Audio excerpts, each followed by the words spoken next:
After 7 days of fighting chess, we have reached the final in the Goldmoney Asian Rapid with Vladislav Artemiev, a debutant in the Meltwater Champions Chess Tour, against Levon Aronian, making it to his second final. And what a journey it has been for Levon. He has been through so much, most recently leaving the Armenian Chess Federation due to lack of support. Levon has been determined to show he is still one of the greatest chess players in the world, and that is exactly what he is doing. Could be about to win his first final in the Meltwater Champions Chess Tour. So welcome to the Goldmoney Asian Rapid.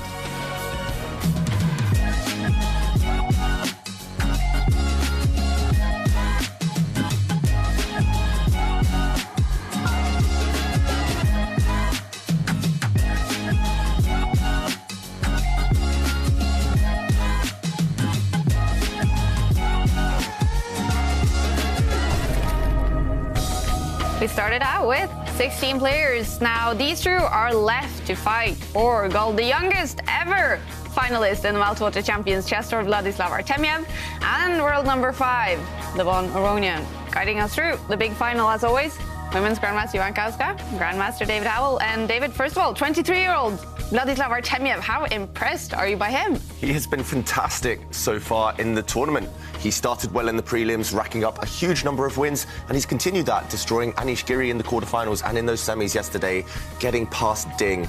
To do that, you must be a phenomenal player, and he's showing he deserves to be here alongside the world chess elite. But now facing Levon Aronian, Ivanka, we talked to Levon yesterday. It seems it means so much to him to be in this final. Yeah, absolutely. And what a performance Levon Aronian has put on for us. You know, he came first in the preliminaries with 10.5 points. And yesterday he defeated none other than Magnus Carlsen himself, you know, and what a fantastic achievement, because he also managed to equalize that match and win it in tie breaks. Certainly means a lot. The fighting spirit is very much alive within Levon. Definitely. Magnus Carlsen, he was in the lead after the first day of semi-finals against Levon Aronian. And it was a hard-fought battle in the second one. It lasted 6 games and 5 hours, and eventually Levon Aronian made a killer comeback. Timing, wow! The worst timing possible for that move. It's a blunder. It just gives away a pawn, at least, for free. Black's king steps forward. White is completely stuck. White has no moves. The white knight can never move because it has to stay defending its pawn. The white king, as soon as it retreats, the black king steps forward. Black king stepping forward. Okay, so... wow, this is so tense. Magnus, he actually just resigns. When Magnus Carlsen and Levon Aronian met in battle on the last day of the Goldmoney Asian Rapid semi-finals, the stakes were high. Okay, Oh, doesn't. No, but this is a blunder. Oh, Magnus has Oh my blundered God. away his advantage. This is unbelievable. Yeah, he just walked into a double attack. We might see the longest game ever on the Champions Tour. On the Champions Tour, History yeah. of the world. So I think Magnus about to give up on his winning chances. Just endless checks. Yeah. It's finally over. 128 moves later, they finish in a draw. Magnus Carlsen and Levon Aronian. The dramatic match between the world champion and the Armenian lion was settled in the tiebreaks. Magnus, 35 seconds, 36, 35 seconds. It's getting dangerous now on the clock. What's happened to the world champion today? It feels like he hasn't got in the flow. Levon playing fantastically well there. Now, Black has 2 pawn islands, 2 isolated pawns on that left side. One of them's going to drop off. There's too many weaknesses now. Magnus resigns. Wow, it's over. Levon Aronian, he's on fire. Magnus needs to be quick. He needs to be sharp and come up with something miraculous in this position. I don't see it yet. Magnus really struggling to survive. The Black Knight jumping in now. And Magnus resigns. Look at Levon Aronian. His hands up in the air. He is the winner of the semi-final against Magnus Carlsen. I think I was playing better yesterday, but I wasn't having this fighting spirit. Today I was playing terrible blunders, but at least, I was fighting till the very end. And with that fighting spirit, Levon Aronian won 2 games in the second match to take it to tiebreaks, where he won both blitz games against Magnus Carlsen and David. How big of an achievement is that actually by Levon? It is huge. Nearly nobody gets the better of Magnus, especially in Blitz games. Actually, Magnus went 10 years of his career without losing Blitz playoffs, and now Levon Aronian showing that he's not to be messed with, even in these short time controls. He's super sharp. And Artemiev also made a comeback after Ding won the first match. The Russian won 2 games to take it to tie breaks and winning 1 Blitz game. He knocked out the world number 3 from China. So Ding Liren and Magnus Carlsen will now play the match for 3rd place, while it is Artemiev and Aronian who will fight it out in the final. And Ivanka, the big question: who do you hold as the favorite and why? Oh, it's a very close one. I mean, both players, Levon and Vladislav, have been shown to be in such impressive form. They've been resourceful, they've been combative, they've been dynamic. But if I'm going to nudge someone out, it's going to be because they've had an incredible, magical dose of luck, and I think that's going to be Levon Aronian. Ooh, all right. And David, just a reminder, how will this final be played? So the final will take place over 2 days, today and tomorrow. Each day is 1 match consisting of 4 games. And the best of those 2 matches, if it's a tie, if it's 1-1, after today and tomorrow, then we will go down to tie breaks. Time will be slashed. It's going to be Blitz and Armageddon chess in order to find a winner. And the winner will take home a bunch of money and the gold in the Goldmoney Asian Rapid. That's a cool prize. And we also have a very cool prize in the question of today. Yeah, we have a bumper prize available for our question of the day. And so there you can see it. 1-year Chess24 Premium membership, 1-year Play Magnus Plus membership. That's 3 apps there. And if that's not enough, the newly launched Chessable course, Master Your Chess by Judith Polgar. Now, the question that we're asking is, what is your favorite chess piece and why? But in order to enter the competition, it requires some precision, because when you tweet your answer, you have to use 4 hashtags, and they are Chess Champs, Opera, Personal Browser, and Goldmoney Asian Rapid. So remember, you have to include those hashtags to enter the competition.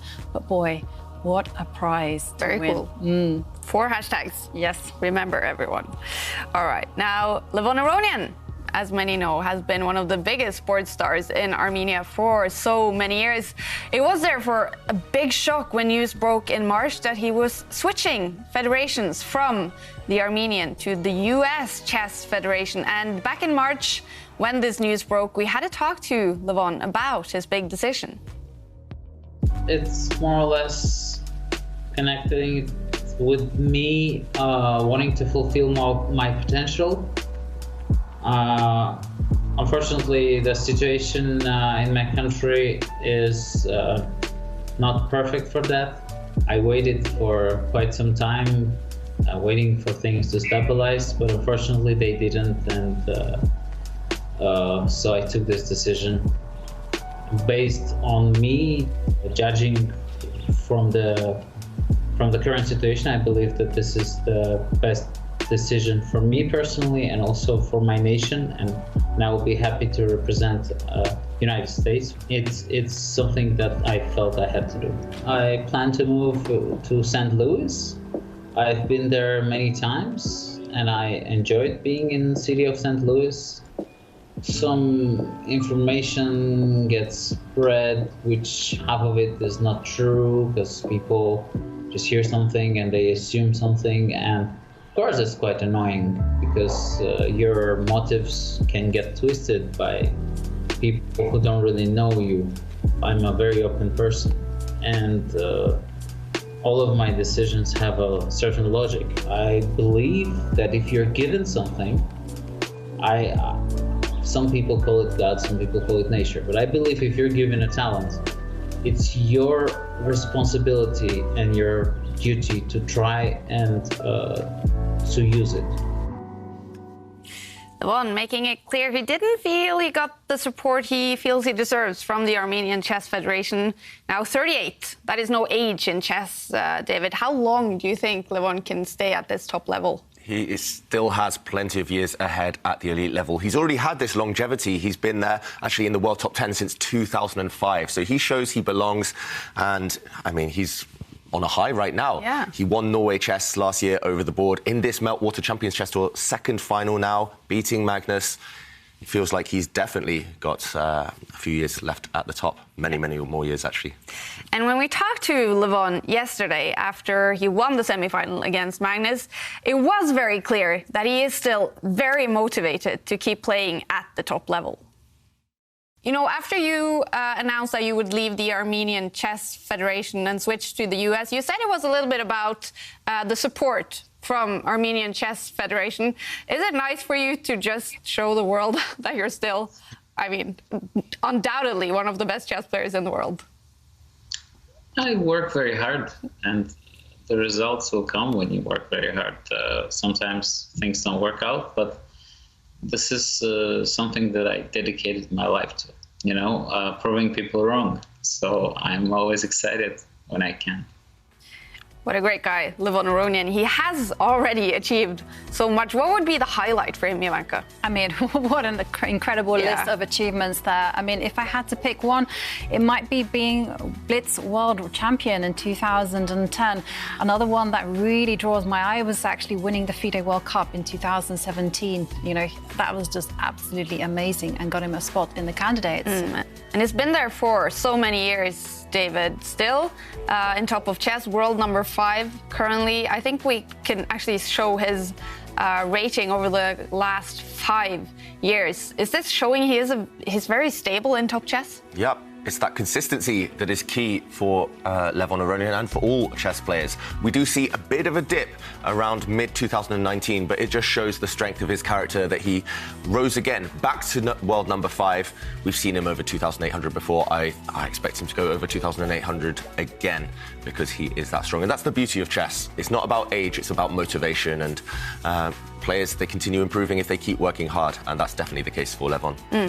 And this is from Norway Chess last year, one of the only over-the-board tournaments that you mentioned. Levon won this tournament. He still hasn't played a World Championship match, Jovanka. Do you see that for Levon in the future?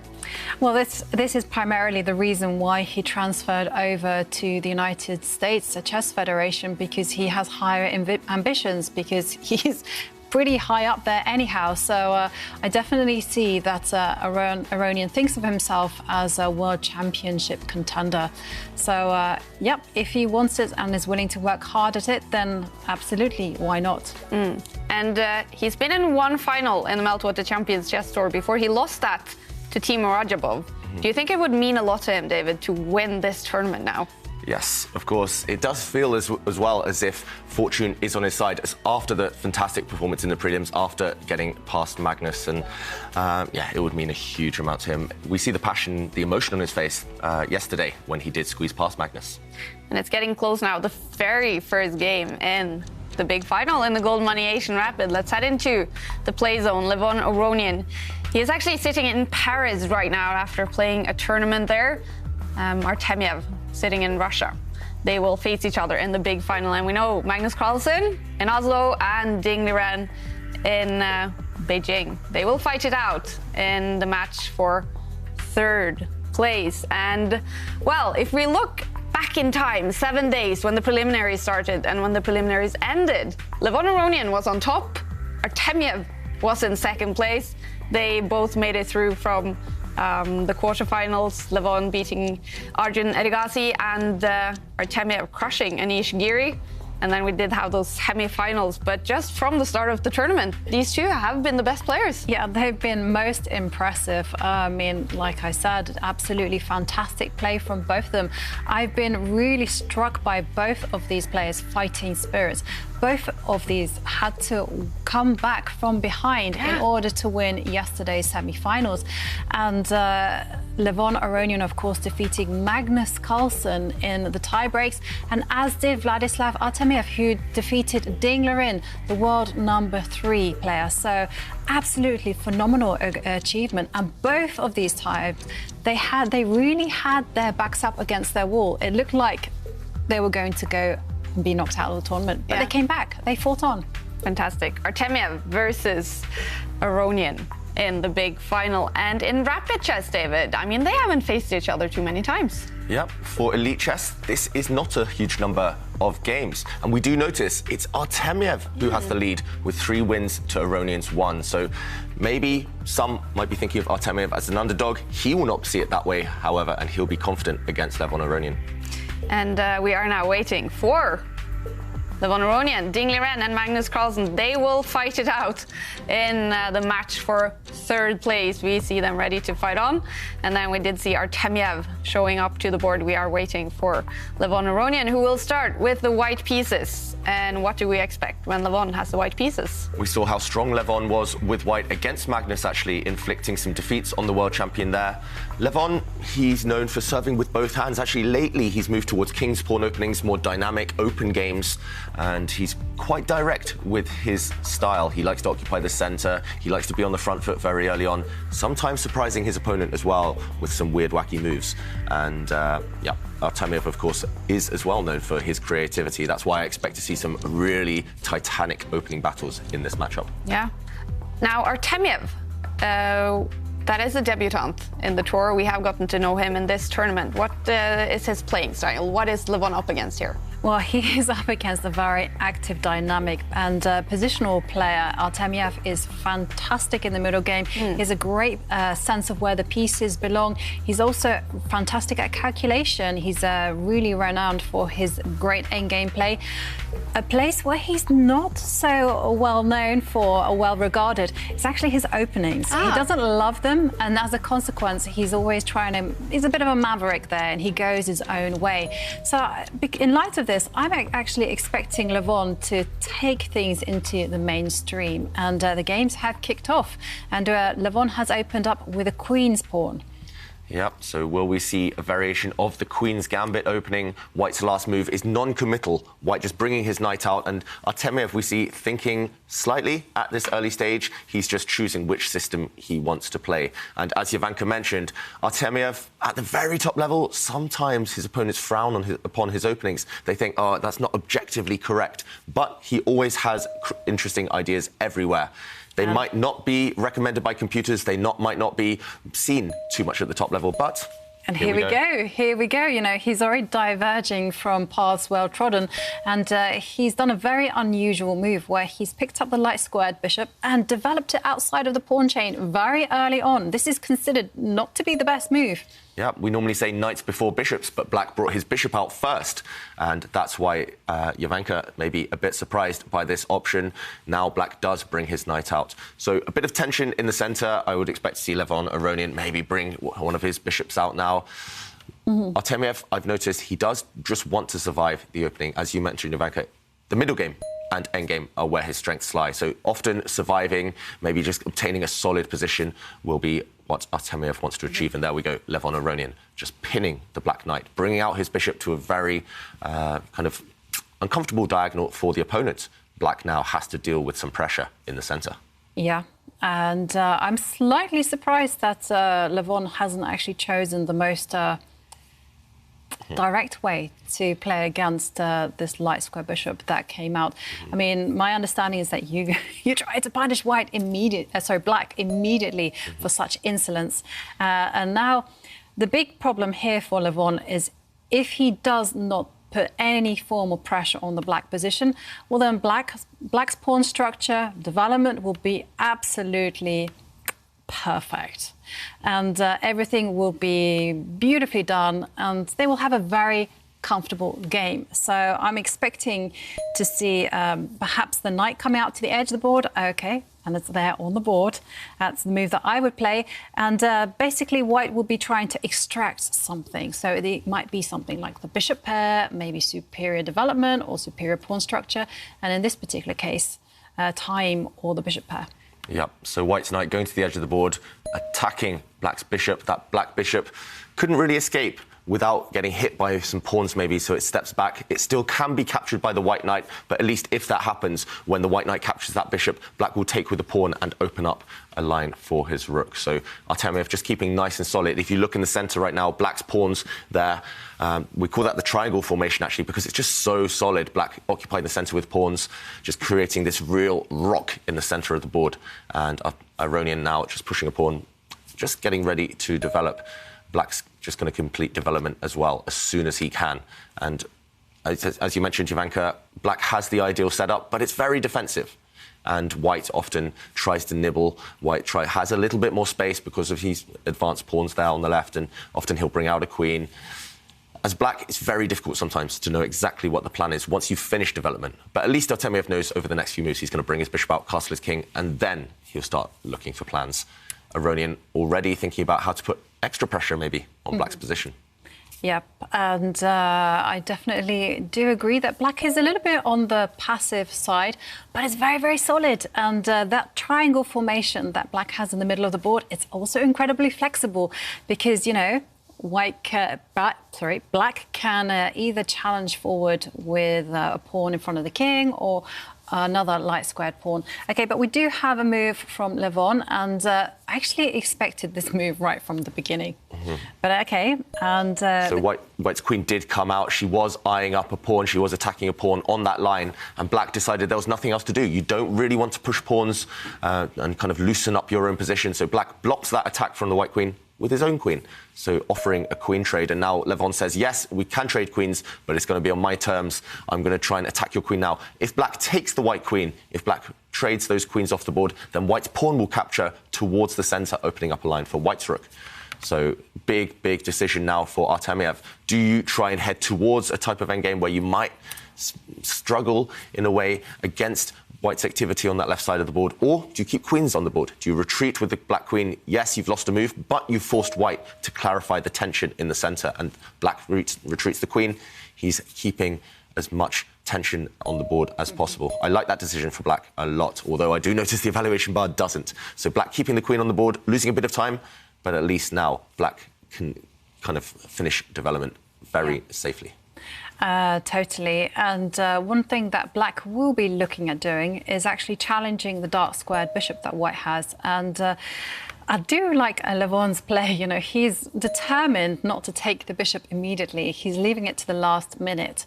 And instead, he's just making improving moves. And now one of the things that black will do once white has decided where the action will be, so that basically means where white puts the king, black will immediately follow suit. And one of the kind of very combative ideas that black has is actually to trade off dark square bishop, and you can do it via a really strange maneuver where you tuck the bishop, you move it, retreat it one square back, and then it moves to the right. And it's all to do with the pawn structure. So the whole point is that white has fixed those pawns in the center. There's no tension there, and because of that, black will be preparing a challenge in the centre at the right time. And but Levon is really playing the cat and mouse game, a wait-and-see approach. He's not committing any of his pieces to any squares, and instead has drafted in the white rook to stare down the black queen. And this discourages any potential openings, pawn openings that black had if they wanted to challenge the left side of the board by pushing a pawn. Yeah, so exactly. Black's main plan in these types of positions is to chip away at white's pawn chain here. So you want to erode that structure. Normally you want to push a pawn and kind of break down the head of that pawn chain. So after pawn takes pawn, we would suddenly see the white rook unleashed on this line. And now, for example, white could even think about bringing his knight forward, because the knight cannot be captured. The black queen would fall behind now, behind that black pawn to the white rook. So right now, Levon Aronian trying to set up these small kind of tricks with his last move. I would expect to see Vladislav Artemiev at the right moment. He's just going to castle, but first he might think about your plan, Jovanka. We didn't show it in too much detail, but we should show it now because it's going to become very relevant, this bishop dropping back. And if white just continues development, the black bishop tries to trade itself off for white's very powerful piece here, which controls so many squares. And if these bishops leave the board, these two bishops, then I think black is completely fine. Black is slightly cramped with his pawn structure. He has less space, and therefore trades should help him. Yeah, and there's one important point that we should mention. The reason why black is not taking decisions with the king is because if black were to very automatically castle the king to the right, then it's not necessarily guaranteed that white will follow suit. I mean, white might, for instance, just play knight takes bishop, and after pawn takes knight, maybe develop the bishop, one square, and then the big plan is take a look at that rook. Yes, it's going to get a life of its own once the pawn starts marching forward, and white will really bulldoze a line for attack. So this is very scary. So that is why black should be cautious and not commit the king to any square whatsoever. Yeah, so let's go back to the players, because Artemiev does have this big decision ahead. Will he castle his king and invite that type of idea, which is very much in Iranian style as well? Or will he just maintain the tension, maybe go for that bishop trade? That's the first thing that will come to my mind. I don't think black's ready to push any pawns while his king's in the centre. I don't think he's ready to challenge white's structure. Therefore, initiate those trades. Just go back to basics. Just think, OK, I'm a bit cramped. I don't have so much space to manoeuvre. Therefore, I need to free up my position. And there we go. You called it. I feel like high-fiving you, David. Yeah, I almost did. I know. Oh, we missed the moment. We missed the moment. We'll high-five if we predict another move. OK. But, yeah, right now, Iranian does continue. He does develop his bishop as well, I think, as we predicted. Yeah. So right now, Artemiev most likely to just continue his plan. He's going to offer this trade of dark squared bishops, and very balanced so far. Both sides playing very logical moves. And, yeah, I'm liking it. It's shaping up nicely. All the pawns, all the pieces still on the board as well. And that is that's shaping up nicely. That shows that we're going to have a very exciting final. And, OK, the bishop's leaving the board there. And Levon Aronian pushing forward. He's traded off his dark square bishop, so now he controls more dark squares with his pawns. Yeah, and this is also another instructive moment from Levon Aronian, because I did explain that black's plan, and David as well, that is to chip away at white's stronghold, and black can either do that by challenging the head of the pawn chain, or another point would have been in the middle. And so Levon Aronian just goes, nope, I'm not going to allow that. Instead, we're going to clamp down on the position. And now a strategic idea which Levon could employ is to play knight takes bishop, drop back the white queen at some stage, and then start advancing pawns there on the left, going full throttle there, and just locking down the position as much as possible, and squeezing the life out of Artemiev. OK, we might actually see it.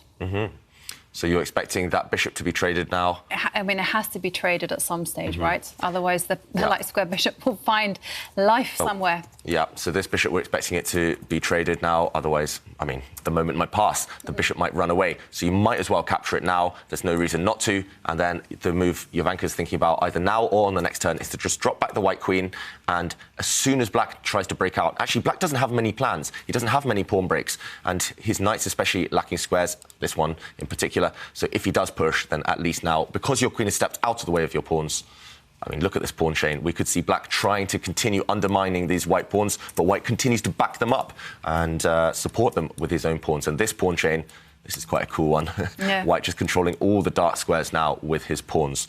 Black's going to struggle for space. Black's going to struggle to break out, and it's going to be very one-sided if Levon Aronian can achieve this type of thing. I'm slightly concerned that his king's still in the centre, so there might be ideas, for example, of black pushing a pawn and trying to kind of open things up for his queen. Oh, my God. That is totally unexpected. He is going into full space monster mode here, because he's just grabbing as much space as possible, and it wasn't on the flank that I expected it. It's on the other side of the board. Wow. Yeah, and as soon as Artemiev castled his king on this side, Levon Aronian, he sees that as a red flag, and he's going to run towards that king now. And look at these pawn pushes. He actually has kind of a threat. Probably not right now, but over the next few moves, he's going to try and push this pawn forward and maybe trap this black bishop. Yeah, this one's heating up now. Is that instructive when Artemiev castles kingside? Aronian starting to push pawns on that side. He now wants to fight on that side. Yeah, it's pretty instructive the way he waited until the king had moved, and it's also very, very risky because Levon is completely neglecting his king's safety. And I mean, David coined this phrase, borrowing it from Spider-Man, but it's very, very apt here. And it's like, with great space comes great responsibility. And you can just see Levon has really stretched out his position to the max. He wants it all.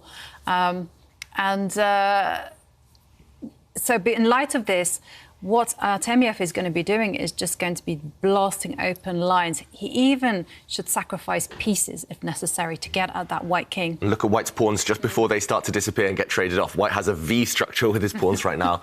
It's quite a rare pawn structure, this one, and it's effective if you can keep it. You're controlling all the dark squares now with White, but, as Jovanka mentioned, Black might well just smash open those pawns with a piece sacrifice. The Black Knight on the edge of the board now, if it decides it's got no future on that side, it might well think about taking some of the White pawns, and then the Black Queen could leap forward, and we would see real chaos. But right now, Levon has a big decision to make. It's going to shift over now to this left side after Black's pushed a pawn there. He needs to make an immediate decision about whether to trade, whether to maintain that those pawns on that side. I don't see any way to continue the momentum for White, so you might have to take a timeout for now. Trade a set of pawns and then maybe castle the king, or at least step forward with the White king because the rooks need to be connected. Levon, he's been very, very creative. He's playing the most ambitious moves on every turn. But what's the follow-up? That's the question. Definitely the follow-up. And we actually have a question from Bastian Mühlwink, who says that I guess the players are not allowed to open an additional window to listen, or maybe to ignore, our suggestions for the next move. Is that somehow checked or regulated? Yes, it most definitely is checked. And the players are not allowed any outside assistance, because although David and I might not be using so many times the computer, we do have one thing to our advantage, and that is we can see the bar. So therefore, we know when there are critical moments. So even just having the presence of a bar on the screen, that is going to really help the players. So no outside assistance at all. Yeah, and we do have arbiters, so chess's version of a referee, just keeping an eye on the players. They have to share their screen. They've got this camera on them, but there's also a secondary camera surveying their surroundings. We're very strict. We like to ensure fair play in these tournaments. So, yeah, the players definitely won't be opening other browsers. We'll be able to spot that, and they will get told off. So, no chance of that one. Yeah. The players, they're very focused, you can tell. It's just about them, the board, and the clock right now. Yeah. And, OK, we do finally see that Black Bishop being traded off for White's Knight. That was bound to happen sooner or later, so no surprises there. White's Knight did look awkward at the side of the board, so that makes sense for Levon Aronian. The Black Knight on the edge of the board now also looking a bit odd. White has the option to take it with his bishop if he wants to, but I'm not so sure that that's part of Levon Aronian's plan. I think his long-term goal is to make that Black Knight on the side of the board look bad. At the moment, it does have one square to jump forward to. It does, as I mentioned earlier, maybe want to sacrifice itself for some pawns. And that's what Levon Aronian is wondering about. How can he stop that knight springing forward? How can he fix it offside as a weakness, as just a bad piece later on in the game? So we do see a pawn trade, meanwhile. I think it had to be done again by Aronian. He will not be too happy with that one, although it does open up the white rook on that side against the Black Queen. So maybe some tricks there later on. Yeah. And the play is really shaping up quite nicely. And we do have a quiz of the day where we're asking what is your favourite chess piece and why.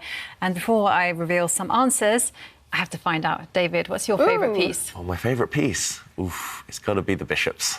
Yeah? As long as they're together, as a pair. Oh, OK. and you, Kaya? Oh, I love the knight. Yeah. It's such a cool piece. And it, it's the, It's you like the craftiness of it. Yeah, and just the look of it. Yeah, it is quite ornate. And I always liked it when I first started working with chess, and I started working on tournaments with Magnus Carlsen. It was always the piece before the game started. He would give the most attention, always like switching it, looking at each other, the two knights, and he always spent some time with the knights. It was almost like he was talking to them. Yeah, you guys will be my knights. It's true, actually. We have a special affinity with the knights. Yeah. Some players face their knights forward. Yeah. Me. Some players, you face them forward, right? So we towards the enemy king. Exactly, and some players to the side. Yeah. And I think Simon once told me the story that someone faced the knights backwards. And I was like, no, that's just too weird. Okay. Talking of knights, we do have a big move, a knight jump attacking the Black Queen. That knight couldn't have been captured because the Black Queen would have come under fire from White's rook. And now look at this white knight. It's just jumped into the heart of Black's position. Levon Aronian now attacking the Black Queen as well. He's going for the draw. We might even see a result. The white knight attacking the Black Queen. The Black Queen has nowhere else to go but repeat the position. We're going to show this on the analysis board because it's quite a crazy sequence, but we have a result. It's a draw. It is a draw in the first game with Levon Aronian and Vladislav Artemiev. Aronian here with the white pieces. So a little bit of a slow start to the final. They are tied after the first game in 15 minutes. Game 2 will be coming up. Artemiev will then have the white pieces, and they were sitting there still looking at this, maybe already preparing for that game number 2. And well, David, was it a slow start? Yeah, it looked like a position full of life. I was actually very excited because I thought that position was about to get even more exciting. But Levon Aronian decided, actually, he didn't like what was happening from the white side. He wasn't fully comfortable with his position, probably because of the white king, still stuck in the centre, potential targets, and even if it does castle on this side, it will never be safe. It has no shelter over there, no protection. So maybe Levon Aronian just nervous about the future of that white king, deciding, OK, it's time to bail out. It's time to escape from this game, force a draw, live to fight another day. And he brought his knight forward, attacking the black queen. Suddenly, this knight threatening the black queen. As I mentioned, it could not be captured. Do not take this knight, because suddenly the white rook will spring up and take the black queen. So that black pawn was pinned. It could not capture the knight. And in this position, the problem for black is you want to retreat the queen, but you have to keep this pawn protected. It is about to get snagged by the white rook, so you have to step to the side. That's one of the only safe squares to keep that pawn protected. White's knight jumps in. To me, it looked suicidal. It looked like this knight was getting trapped. But the whole idea is, again, you're hitting the black queen, which needs to keep protecting its pawn. So black has no other safe square other than this one to keep the pawn protected. And now white just repeated the position, dropped back with the knight, the queen sidestepped, and a continuous attack against the black queen. Yeah. The knights, a big part of the ending here, and I love the knights, the 2 pieces for white and black. And it was a draw, and right before they decided to go into this draw, Ivanka, you were about to show us some answers to the question of the day. I did, I was. And yeah, so Rishab Shastri says that their favourite chess piece would be a pawn, because it motivates me that it motivates me that if I could keep moving despite all the hardships, I could become the strongest piece, the queen. That's a nice answer from Rishab. And Kartik says that they prefer the knight.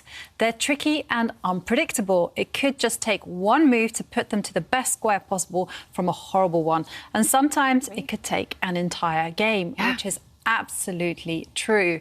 So our quiz of the day is, what is your favourite chess piece and why? And if you want to enter our competition, then you must tweet your answer using 4 hashtags, and there you can see what a prize we have in store for you today. 1 year's Chess24 premium membership, 1 year Play Magnus Plus membership. That's 3 apps included in there. And the newly launched Chessable course by Judith Polgar. It's called Master Your Chess, and it's brilliant. That's a good one. And yeah, you got to use those 4 hashtags though. And I'll read them out. Chess Champs, Opera, Personal Browser, and Goldmoney Asian Rapid. So tweet your answers. Looking forward to seeing them. Definitely. Go ahead and tweet, everyone. And we will now head into first game in the match for 3rd place between world number 1, Magnus Carlsen, and world number 3, Ding Liren. After the first day of semifinals, we definitely thought these 2 would play that big final. They ended up in the match for 3rd place and in this first game. What does it look like, David? So far, it's relatively balanced. We do have some small factors in the position which favour white, some also that favour black. White does have those that bishop pair, those bishops that I love so much. Right now, the white bishops don't look fantastic, but especially white's light-squared bishop, it has no rival, so later on might become a fantastic piece. There we just saw a trade of rooks. For black, Ding will be proud of his pawn centre. Black's pawns in the middle of the board, further advanced than white's are, meaning he has more space. He can push those pawns forward at the right moment to try and open things up if he feels it's necessary. And OK, Magnus just dropping back his bishop. So very, very tense. There's only been a trade of 1 set of pawns so far, so not too many open lines. I slightly prefer white. How about you, Ivanka? I like my pawn centre, so I'm going to choose the opposite. I kind of like black position. Yep. So I think it's just taste, right? I mean, the position looks to me a little bit... I mean, having said that, there's a lot of potential with the bishop pair, so I'm always a little bit wary of that. But for the time being, I do think that black is okay. Yes, for sure. And that's another reason we love chess so much, right? Because it is purely a matter of taste. Both sides have their pluses, their minuses in the position, and it's going to be about who can outmaneuver the opponent, who can use the strengths in their position and not allow the opponent's strengths to become too relevant. Magnus there just bringing his rook across, potentially going to attack the black queen. And, yeah, Magnus's air quality as well. Better than it has been on some of the days, but still very warm. Incredibly warm, 28 degrees. And, yep, his air quality could be improved when it comes to temperature. And a nice move from Magnus, moving his rook so it stares down the black queen. And Ding, I just like this move. You know, it's very precautionary, but it's a good one. Just moves the queen out of the eye line of the rook. And also, maybe that queen on a fantastic day might even start looking at the right side. Yeah. But obviously, there's a light square bishop there, acting as the guard. So whilst that bishop is there, nothing is happening, but maybe. Yeah, something felt off with Magnus's play yesterday. He wasn't quite at his best, maybe not at his sharpest, and that often happened in really wild, complicated battles. He would occasionally make these small blunders. That's why Magnus just trying to play super solid chess right now, keep everything defended.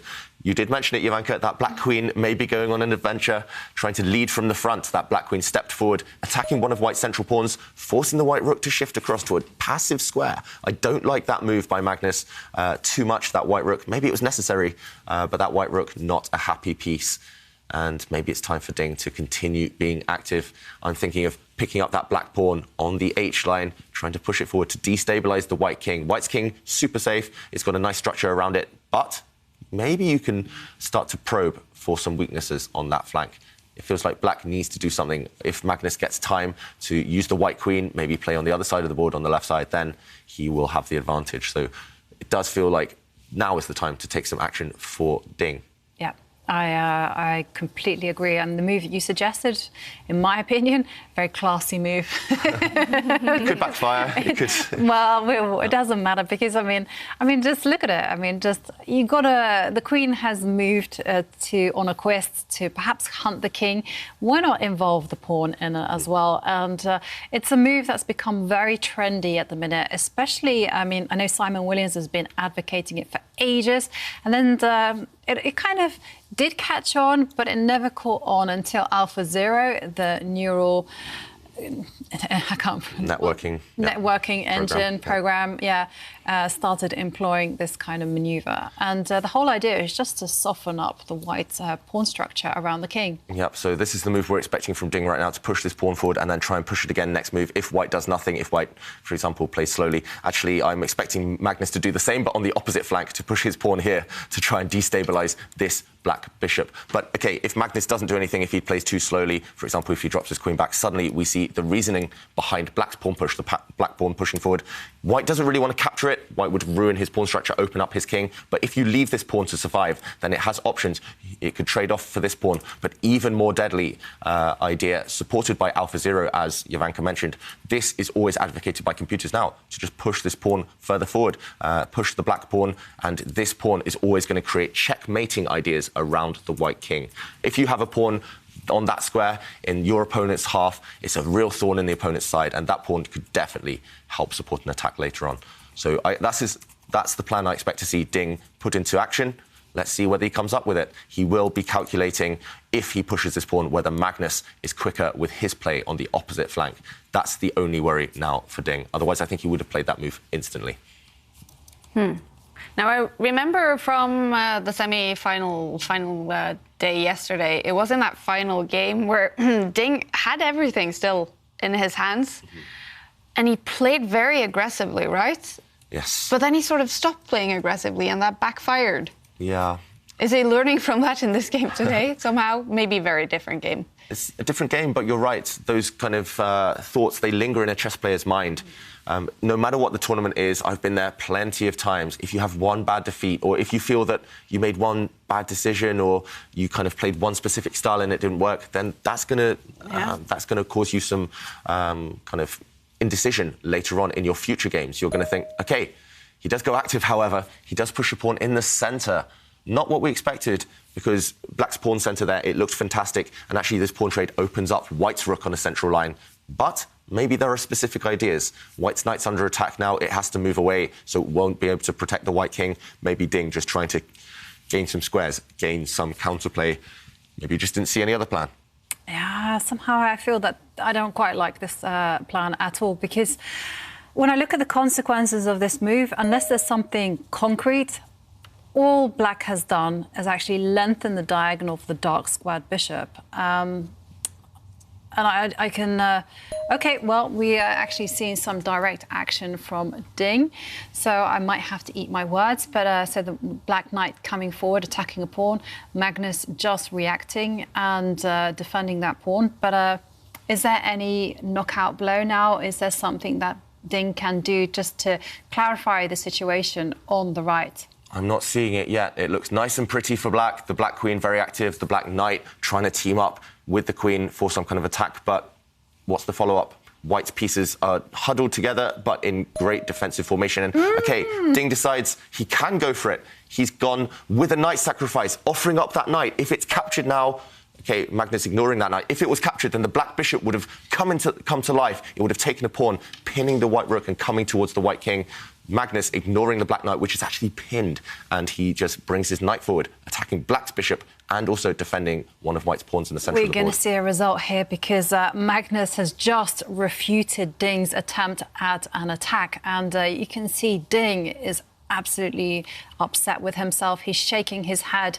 He did not see this move. I mean, what a fantastic response from Magnus, because like you said, the black knight cannot move, and also the white knight is threatening to jump into the position and fork the rook and the queen. There's a check, right? What happens if black plays knight check? Just for pity's sake. OK. So, yeah, too many threats in the position. Yeah. Yeah, I really don't see anything for Ding right now. No, I don't see anything either. He looks like he's just giving up here. Yeah, he just looks absolutely despondent, yeah.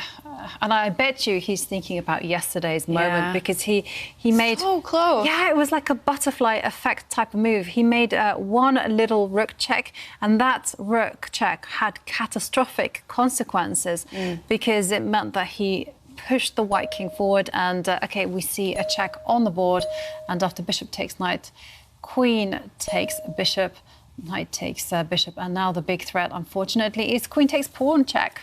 And that is going to be game over.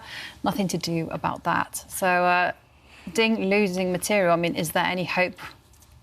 I have to mention as well, I mean, for Ding Liren, this is the first time he reached the knockout phase, because we know he's been playing in the middle of the night in China in the other tournaments, and he is, before this tournament, in 19th place on the tour standings. So he's fighting desperately to get those tour points to qualify for the big finals. Well, and I bet a third place and a fourth place here, he gives up the first game, is a big difference for him in terms of tour points. Yeah, every point counts, and he's not going to get those tour points or get as many if he if he continues to make those types of mistakes. Magnus was ruthless, though. Magnus spotted that from afar. Yeah. He predicted what was going to happen, and very impressive from the world champion. But, yeah, upsetting for Ding. Yeah. But he can still, of course, make a comeback. This was only the first game in that match for third place. It was a win for Magnus Carlsen, however. David saying it was ruthless.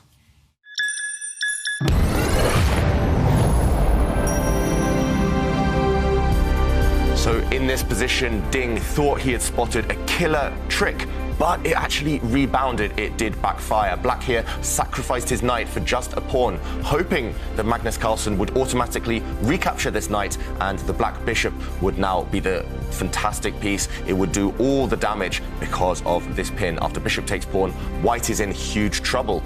The bishop and queen teaming up to attack the white king. However, Magnus Carlsen had realized that in the previous position, he did not need to take this knight yet.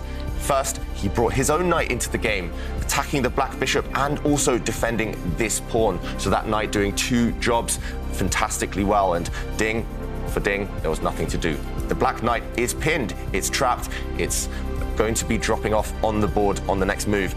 The only way to save it is what Ding tried. He brought his knight to the side, giving check. But Magnus said, OK, I'm just going to take you. He takes this knight off. The black queen recaptures, and after knight takes bishop, we see that white temporarily a piece up. If black takes, then queen takes pawn, wins the game. So black rook would drop off next move. All right, a win for Magnus Carlsen in the first game. The first game in the big final ended with a draw, and we now just started game 2. Artemiev with the white pieces. What's happening? Early days. Black has just won a pawn, taken a pawn, but that knight will drop off. That knight now will capture that pawn on the next turn. All right, and ooh, that's a very close-up, very close-up image of me. Nobody wanted to see that, so we're back to the board. We're back to the players. White has regained the pawn that was captured, and now Black occupying some central squares with his pawn. This last move, not so common, actually. Normally, Black brings out a knight there to try and continue developing. So Artemiev, he's actually an expert in these types of positions, I should mention. Yes, it's not what we usually see from the top players. It's no direct pawn pushes in the centre. He's playing what we call flank openings, and he's one of the world's leading experts at the plans for White later on in the middle game. Right now, just developing a pawn very modestly there for White. I expect to see Levon Aronian hurry to get the Black King to safety. Do you think Artemiev was the player that was most happy, Ivanka, after the first game? You know, black pieces, a safe draw. Yeah. Definitely. I mean, he played something that was a little bit unusual, and Levon didn't react in the best way. And it's a good for the play of the black pieces to have basically secured half a point, because it's like a moral and psychological advantage. It's like saying, hey, the game that you really should have put me under pressure, you didn't. And now it's my turn to have a go at you. And are we seeing a very different game in this one when Artemiev had the white pieces here, David?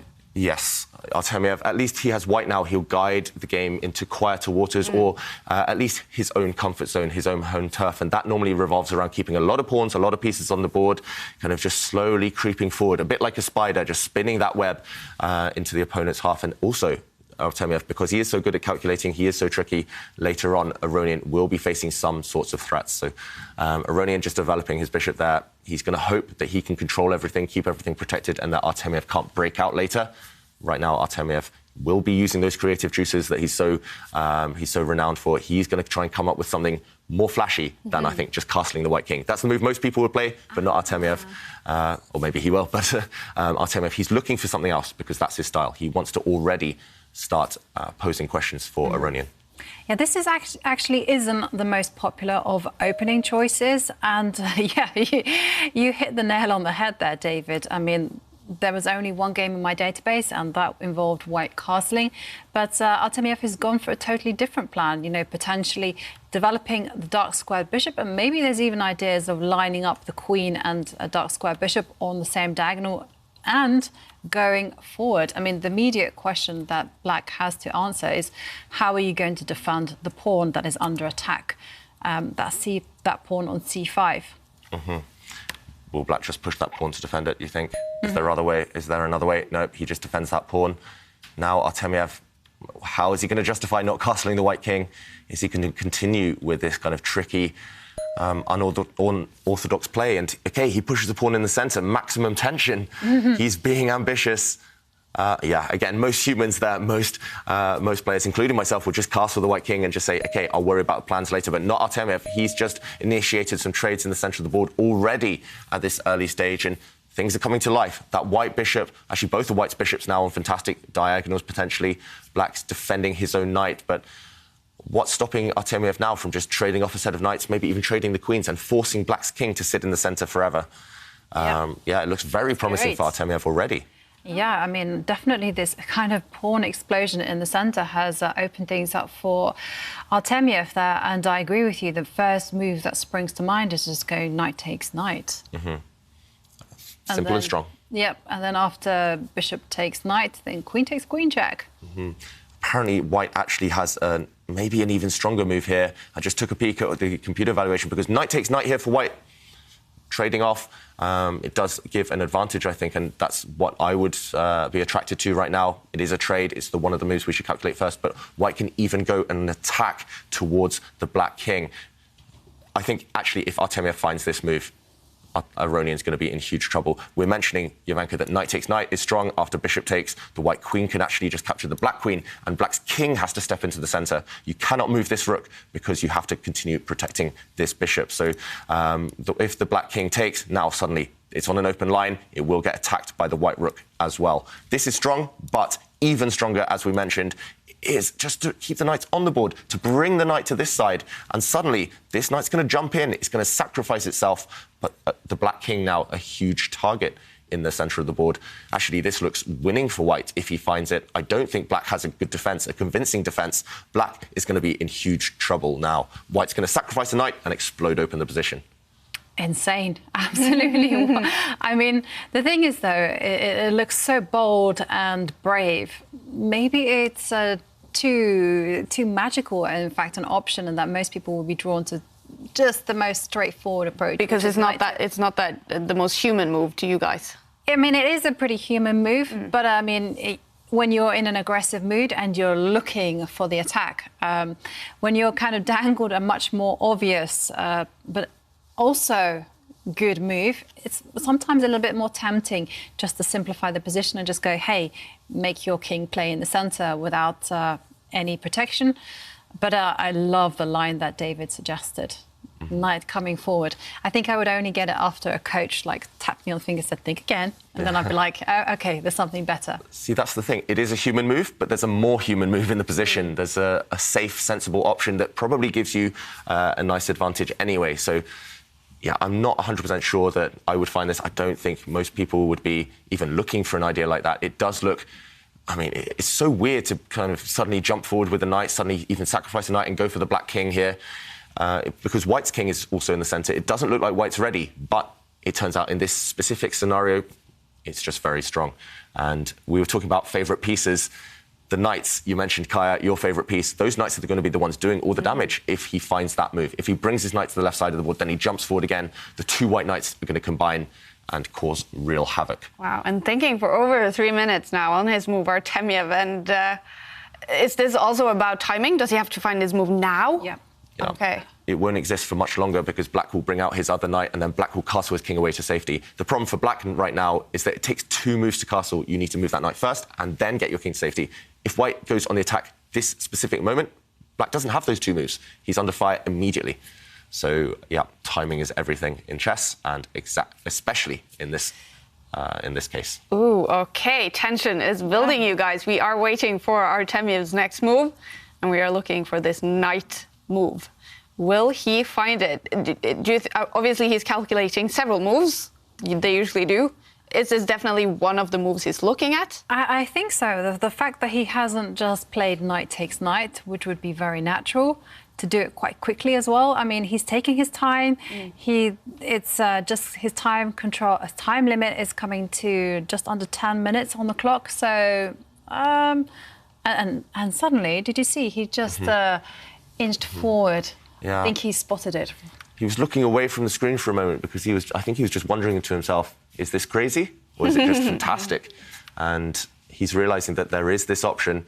Otherwise, you're right, Jovanka, he would have just traded off those knights within a minute or 2. But the fact he's been thinking for 5 minutes almost means that, he spotted it. He's just trying to weigh up all the risks involved, maybe. He's trying to calculate as much as he can. And I'm trying to just track his eye movements, and it does look like he's looking at the left. It's the left to the left. Yeah. And right now, that white knight, if it does jump...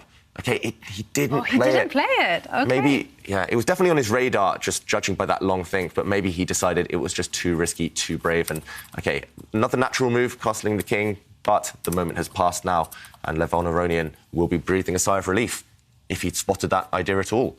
I expect now black to maybe make a trade and then just bring out his knight. Just the king, the black king, needs to rush to safety.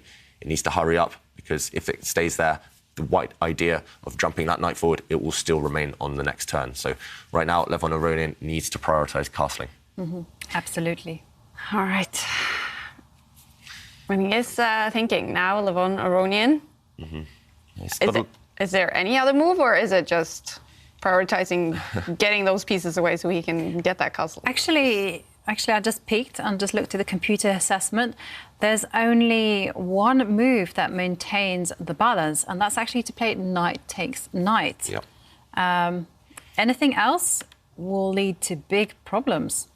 Yep, so we're expecting Levon Aronian right now to trade off those knights in the centre of the board, actually to get rid of the piece that was going to do the potential attacking, which makes a lot of sense. So the key move right now for Levon Aronian, as Jan-Krzysztof mentioned, trade off these knights, take this one off the board, and after the white bishop recaptures, attacking this bishop, block that attack, just bring out the black knight, and now black is completely fine, completely safe, because he's now only one move away from castling. And next move, he'll castle no matter what, and he should be fine. Levon Aronian. Yeah. And in fact, if we go back to the original position, I mean, if Levon were to play a very natural move, which is, if he's found it, which was to develop the knight, that would instantly lose. Yeah, so if black had brought out his knight, actually, he would have lost because there would have been some trades, and black's king would still be caught in the crossfire, caught in the middle. But no, he did find the best move, as he often does, Levon Aronian, in these really critical situations. We saw this trade, and now black is about to castle.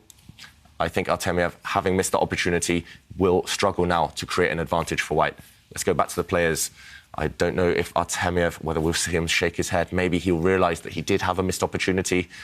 I don't see any reason now for black to be concerned. The white knight jumping to the centre, trying to get the bishop pair. Black just castling there. White's knight can capture a bishop, but there's not enough life in this position. The pawn structure is almost completely symmetrical, and that means no real weaknesses to target.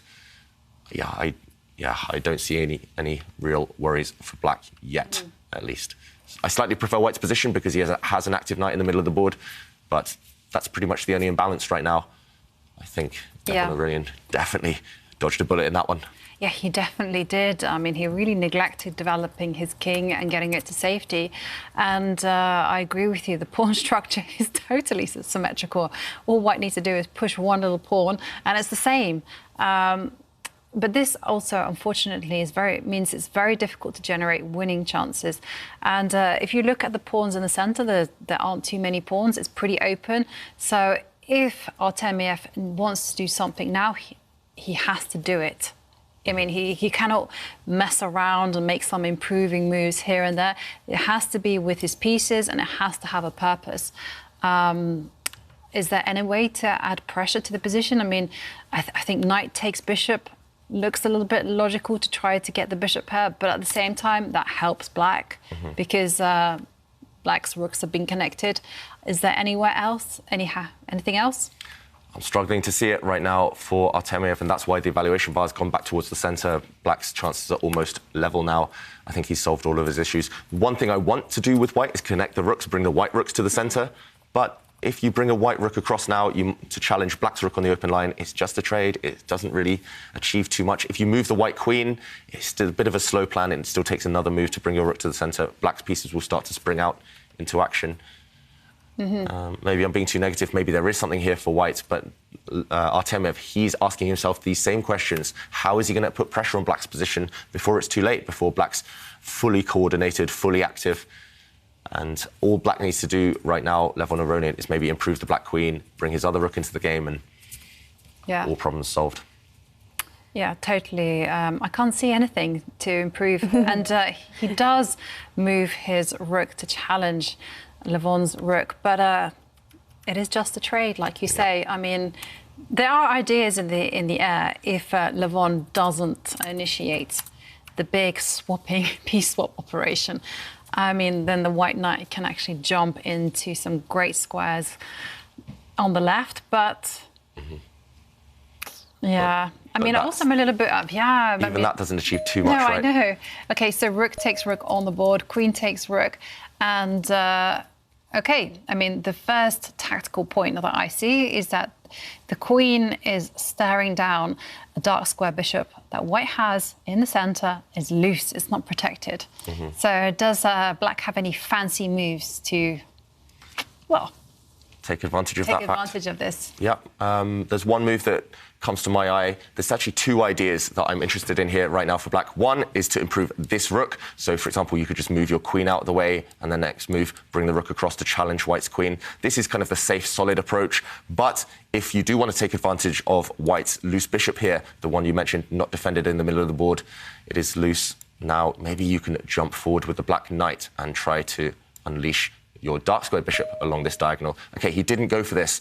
Here, the idea was if white knight captures the black knight, then suddenly the black bishop springs forward, and black is the one with the bishop out with some very strong pieces. But instead, Levon Aronian, he decided in this position to go forward with his bishop. Your idea, Jovanka, attacking the bishop immediately and attacking a pawn at the same time. But I think this can be defended against. I think actually maybe you can just bring your rook across and give away this pawn because there's too many threats against the black queen. I expect Artemiev, if he's feeling sharp, if he's feeling brave, to just bring his rook across, and now the black queen feeling very uncomfortable on this square. All right. What's your bet right now? What will game 2 end up with? At the minute, it's looking like the game might suddenly just fizzle out into a draw. No, I think there's still a lot of life left. Okay. A lot of life. Anything can still happen. Yes. Yes. And, well, definitely Artemiev is dropping down on the clock here, spending a lot of time now. So is this that moment you always talk about, David, when it is a good idea to take a step back and it is that critical time in the game? Yes, for sure. Artemiev, for him, although he's fantastic in time trouble when he's low on the clock, he definitely doesn't want it to become too drastic a situation. Also, Aronian, a lot of his success against Magnus Carlsen yesterday was when he had a time advantage. So Artemiev would have been watching those games, studying those games, and seeing that Aronian will cause you trouble if you drop down too far on the clock. That being said, it is a bit tricky now for white. There is a double threat against the white bishop in the centre and against one of white's pawns. So I understand him thinking now. I do think earlier a couple of quicker decisions would have been better. But yeah, if he really, really wants to take the risk out of the position, I think he can in a couple of ways. So that's why he feels the kind of luxury of thinking right now. So even if he drops down to 4 or 5 minutes on the clock, because it is so balanced in terms of pawn structure, in terms of pieces, he should still be able to hold this at the very least. And I have to say, like, looking at the situation around both of the kings, they just have packed their pieces around the king. Is this very, like, typical game in a big final? They will not leave their king undefended. Yeah, this is definitely the pawn structure that people who prioritize king safety, they like to choose. I play this pawn structure with both colours, actually, because I'm terrified of getting attacked in any situation. And as you mentioned, Kaya, it's about pieces. There's no attacks coming yet. It's just too safe for both sides. And if you see the pawn structure and the bishop in front of each king, that's what we call the fianchetto, the bishops on these long diagonals, but also keeping the king super safe. And I would be shocked if we did see a checkmating attack anytime soon. Yeah. Still waiting for the Russian to make his move here. Is it just the nerves of being in a big final as well? You just want to look it over one extra time, not make any mistakes. Yes, I mean, I think there's definitely that. I mean, also, Artemiev is great at calculation, and he will be looking at concrete ways to try to put Levon under pressure. And the move that David suggested is on the board. And look how quickly Levon responded. You know, he's been thinking in Artemiev's time, and he just calmly moved his queen to the side. And so now there is the potential that black will simply start trading queens, and we're going to see even more swaps. Yeah, Aronian there, as you mentioned, thinking in the opponent's time, and that's the key at this top level. In chess in general, think when your opponent's thinking. A lot of people, they get distracted, they start walking around. I've seen many tournaments or in clubs, people just leave the board, walk around, and you lose focus, you lose time. When you could be putting your opponent under pressure by reacting immediately, and that's what Levon Aronian does. As you mentioned, this queen trade, if it happens, should favour black in terms of at least holding the game. He will solve any lingering problems. I mean, he solved most of them already. He's played some fantastic defensive moves, Levon Aronian, but this last offer of a queen trade, that feels like it feels like safety is very near now. Artemiev, if he wants to keep the queens on, then he has to run away. He has to give black the control of this open line. I think he definitely wants to keep the queens on. It just might not be possible any longer. One move, you could do that, actually. You could keep the queens on while not forfeiting this open line. Maybe you could jump forward with the white knight to block black's queen and block this potential trade. That's the only thing I see that white can try. Otherwise, black has nothing at all to be concerned about. Black's rook as well, about to become active. So that's the only move Artemiev can even consider if he wants to win this game, is to bring the white knight over to that side of the board. But with 3 minutes, it's not an easy move to play. It's not an easy decision to make. Maybe soon he's going to start thinking about escaping this game with a draw, just like Aronian did in the last one. Maybe he doesn't even like his position. And, yeah, 3 minutes against nearly 13. Yeah. This is getting dangerous now. If this is a trend throughout the match, Aronian is going to be rubbing his hands with glee. Artemiev cannot afford to go low on the clock like this for every game of the day. No, absolutely not. It's a luxury that he really can't afford. And, OK, he plays a very solid move. I actually was trying to work out what's going to happen if White put the queen on that square, but Artemiev taking a long think, actually, for this time situation and playing safety first. Yeah, that's what they say, right? Long think, wrong think. And this pawn push, it's a bit negative. Yes, it's keeping that pawn safe. It was under attack from the black bishop, but it's given black a free move with which to do something. That white pawn push not actually improving the position, not changing things too much. Black can, if he wants, just bring his rook to the centre. Maybe he can avoid the queen trade himself now. The black queen can jump out to an active square. I think there's a lot of choice now for Aronian, and things are slowly starting to turn in his favour, both on that clock, but also now on the board. Yeah, the move that I would just play, almost without thinking too hard, would be just to move my rook, just to centralise the rook, and again, ask White, what are you going to do? And, OK, He reads your mind again, Jovanka. You just have to start high-fiving every time you predict the move. There would be a lot of high fives. Yeah, just very sensible move there from Black. Not committing anything, keeping the tension with the queens, and just, as you mentioned, asking Artemiev, what's your plan? What are you doing next? No plan for Artemiev, just pushing a pawn. But there was a pitfall, actually, in the position. I mean, White couldn't step forward with the knight, because then there would be all sorts of problems with the white rook and the bishop that are all lined up on the same line. So Artemiev just, taking one step forward with his pawn on the left. I mean, there is an idea behind this move. Potentially, the white queen will suddenly sidestep and line herself up along with the bishop and try to put pressure on this long, dark diagonal. Yeah, and also that pawn push is preparing the push of another pawn on the A line. That pawn might jump forward and start to attack Black's light-squared bishop. So just gaining a little bit of space, slowly creeping forward. That is Artemiev's style, I've noticed, when I've played against him, when I've watched his games. He likes to slowly creep forward, slowly create those threats.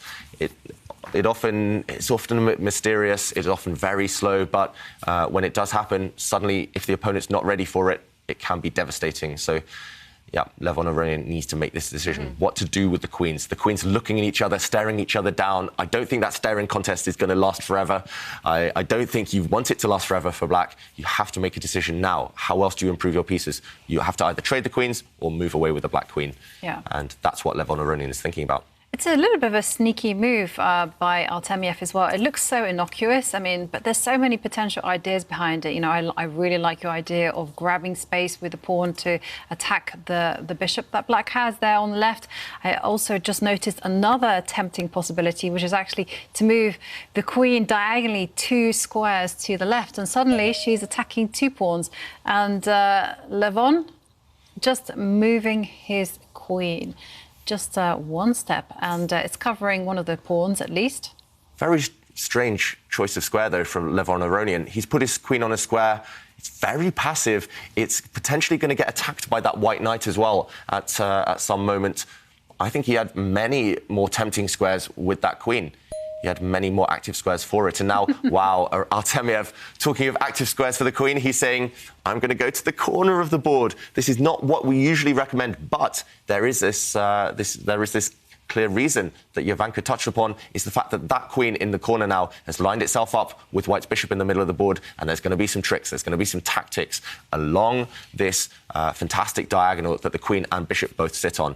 There's a lot of pieces, a lot of tension there. White's knight might jump away, and then the white queen and bishop will be unleashed. So creative stuff by Artemiev. Definitely, and it looks so innocuous. It looks like Artemiev is like the god of inaction, but somehow it's causing a lot of pressure to Levon's position. So I definitely think the computer bar might say, well, it's around about equal, but psychologically, I think Levon will have to find some answers.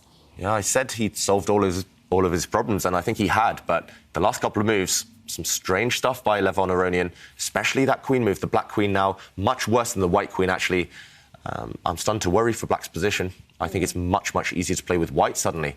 Yeah, I really like what Artemiev has done. It's those slow, kind of strange moves that seemingly have no purpose, but then afterwards, if you look at the bigger picture, they all make sense. Artemiev, that's why we love his play so much, because he doesn't go for the conventional type of moves that others do.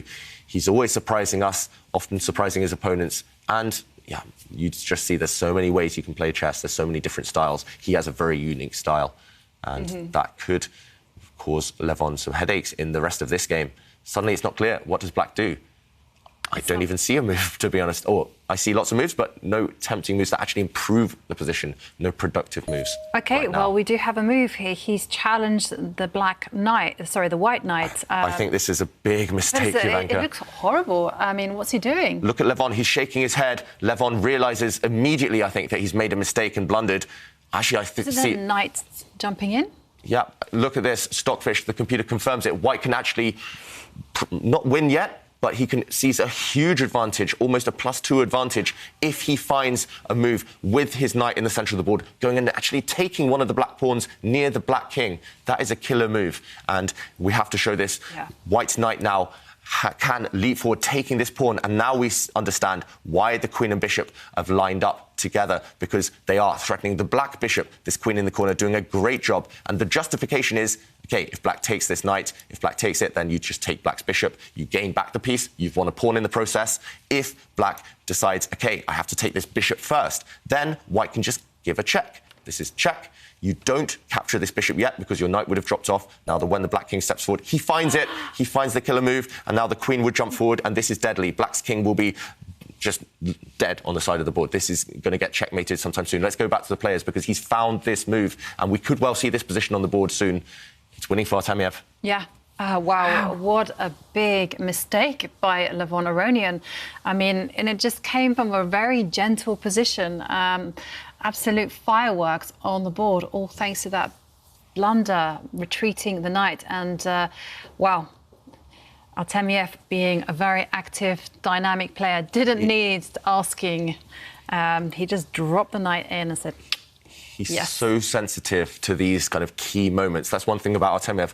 We mentioned he's a fantastic blitz player, and also he's won a very strong bullet tournament recently. OK, he took back that bishop. Yeah, I mean, because the knight, you cannot capture the knight, because after king takes, the queen will just step forward one square, and she will win the bishop. Yeah, so we're expecting to see white's queen step forward one square. This is strong as well. White will just be a pawn up for nothing. But I think the other variation was just winning immediately. I think black would have been completely busted, no chance.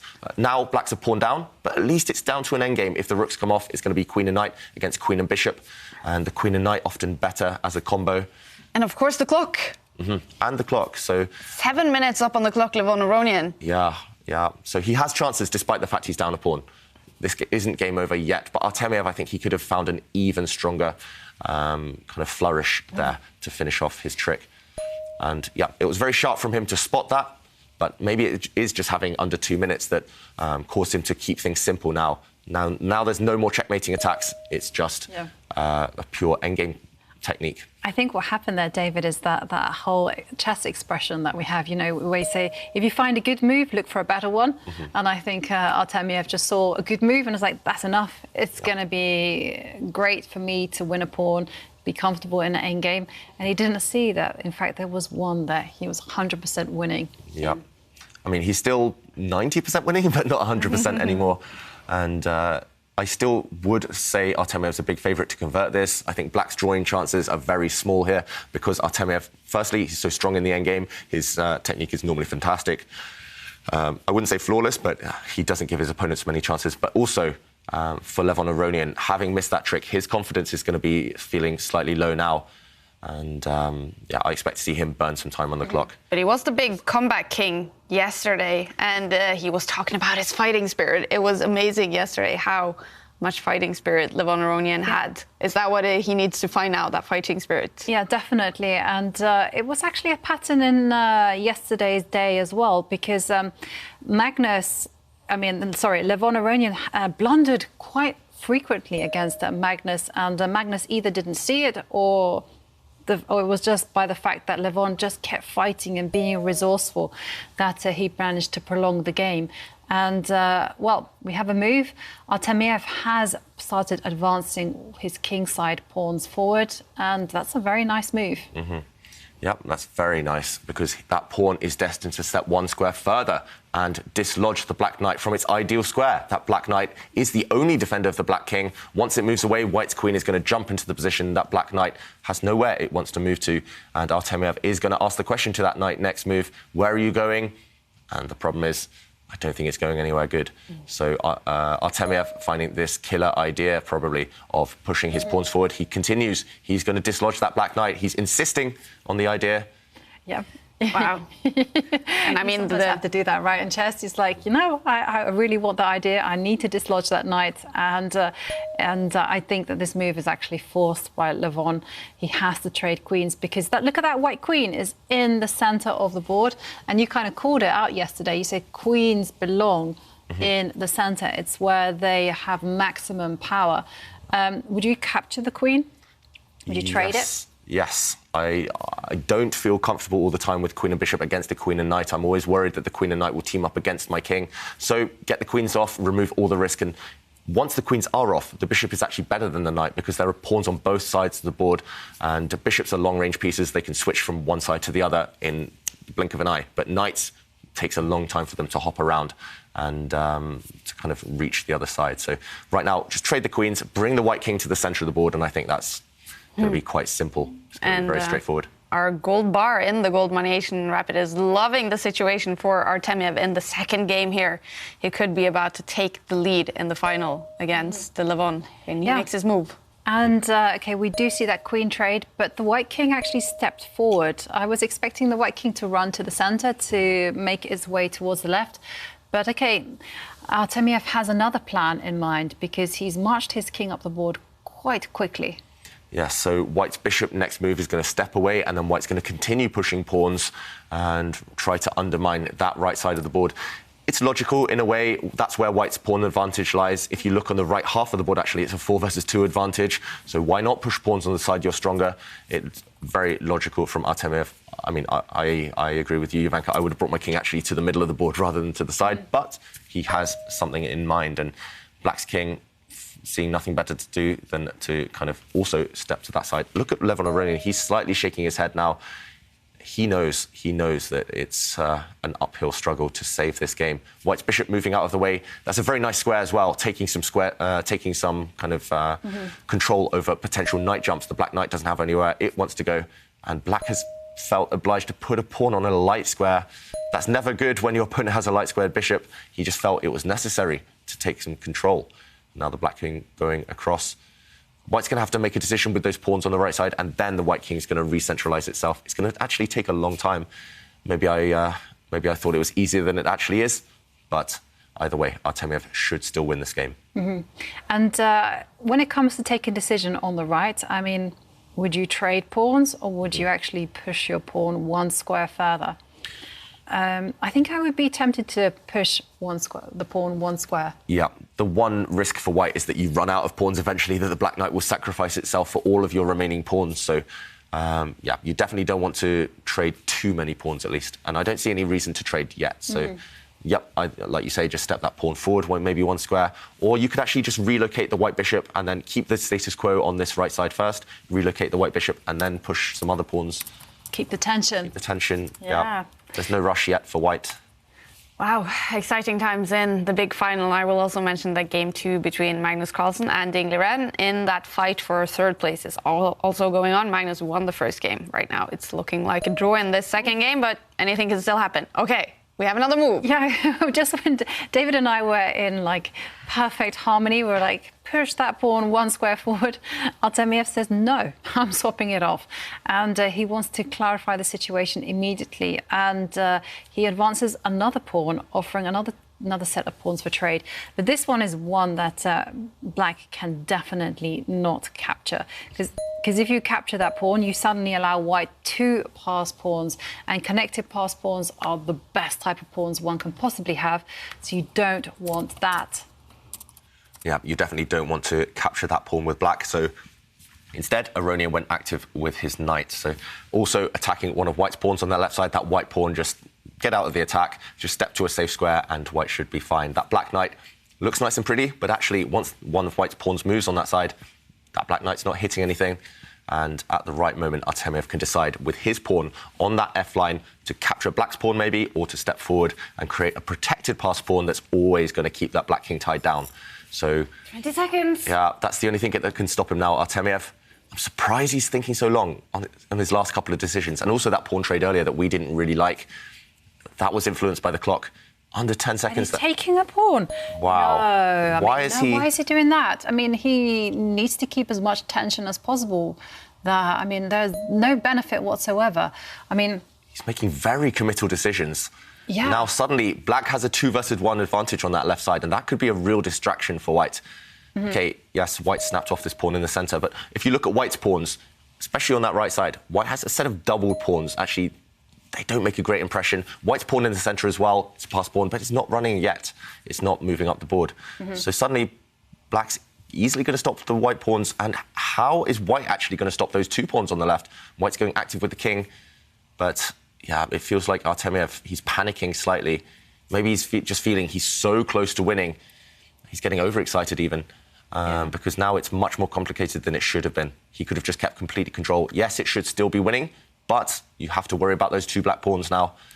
And Aronian, he has enough time. He's got 7 minutes. He will try and set some traps. He advances immediately with the pawns. Slightly surprising. I thought maybe bring back the knight first. And after pawn takes pawn... Wow, that black pawn is very close to queening. It's 3 squares away. I mean, I see a situation where white will probably be forced to sacrifice the bishop. Oh, OK. Actually, Artemiev is guarding against that pawn running. I mean, his plan is simply to cover the light squares and just use the king. Yeah, I think you have to use that white king to stop the pawns. You can't step... Oh, wow, OK, Stockfish actually says there's only 1 winning move as well for white, otherwise the advantage is gone, and he doesn't find it. He should have stepped the king back. I was going to say, step back. That's the quickest way towards that pawn, because now black can just bring his knight to the bottom of the board. Levon also has only 1 move to save this game, but it's the most natural one as well. It's by far the most obvious move. Levon should find this, is to bring the black knight to the bottom of the board. He does. Now look at this pawn. The white king cannot stop it. The white king cannot go next to that pawn because it's controlled by the black knight. Suddenly, Levon, he's fought back, and he should be saving this game. He gives a check. That is so tricky. The black pawn's going to advance now. Once the white king, if it had taken it, the black knight would have checked, forking the king and bishop. Levon using all the tricks in the book with that knight. Yeah, wow. This is why knights, they're so tricky. You can never take your eye off them for a second. The black knight could not be captured because black would make a new queen. The white bishop had to run away. But now the black knight's going after white's pawns. White's king has been deflected all the way off to the other side of the board. Yep. The white pawn's going to drop off. Exactly. And one of those pawns is standing on a dark square. Another one of those pawns for white on the right side is being attacked immediately by the knight. It's just a complete draw, because look at white king, as David said, it's been deflected to the left, and unbelievable stuff. White's pawns, they can't protect each other. They're actually, it's a bad formation for white. They're all isolated. Yeah, easy pickings for the knight, for the black knight and the black king. The fighting beast from Armenia fights back once again. He's so resourceful. Yeah. I mean, he's been presented with a lot of these opportunities, no doubt, but Levon just takes them, and he keeps his calm. Exactly. And I could just see when he got the passed pawn on the left that he suddenly jumped up and he became a lot more focused. He felt like he was a little bit resigned to losing, but no, he's saving the day once again. Yeah, it must be said it was a real gift, this half point, if he saves it. Artemiev, I've seen him convert those thousands of times, those types of advantages where there's no risk, no counterplay. But yeah, he gave Levon those tricks, but fair play to Levon for spotting them. And now those white pawns trying to stay alive, but keep on the board. But look at this black knight. It's hopped everywhere. Yeah. He's been playing just with that knight, and now the final white pawn. All the black needs to do is get rid of it for his knight, and there we go. It's about to fall. And will it be over then? Yes. Yeah. As soon as that pawn is taken off the board, no material left to checkmate. A bishop and king on their own do not deliver checkmate. It's a draw. Wow. This was so close for Vladislav Artemiev to go 1 point up in the final. He had a huge advantage on the bar, making a mistake under time pressure, and eventually another draw in the final here. Wow, David, what a game. Where did Vladislav go wrong? Yeah, what a game. And actually, Vladislav Artemiev was winning for most of it. It was this moment he went to the wrong square with his king. He should step back and then try to go across to the pawn. Instead, he went from the side, and this allowed a miraculous trick, a really sneaky trick by Levon Aronian. He brought his knight to the bottom of the board. The white king tried to step back now, but this was the killer move. Check. The white king coming across, and now the pawn dropping down. This saved the game for black, because if the pawn is taken, the black knight would jump back. Check with a fork. So that was the trick which saved Levon Aronian the game.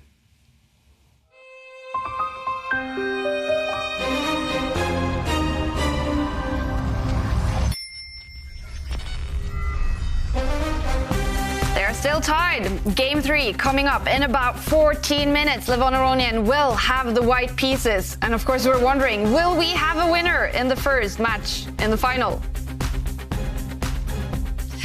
But of course, this being the Goldmoney Asian Rapid, we are learning so much about gold, investment in gold.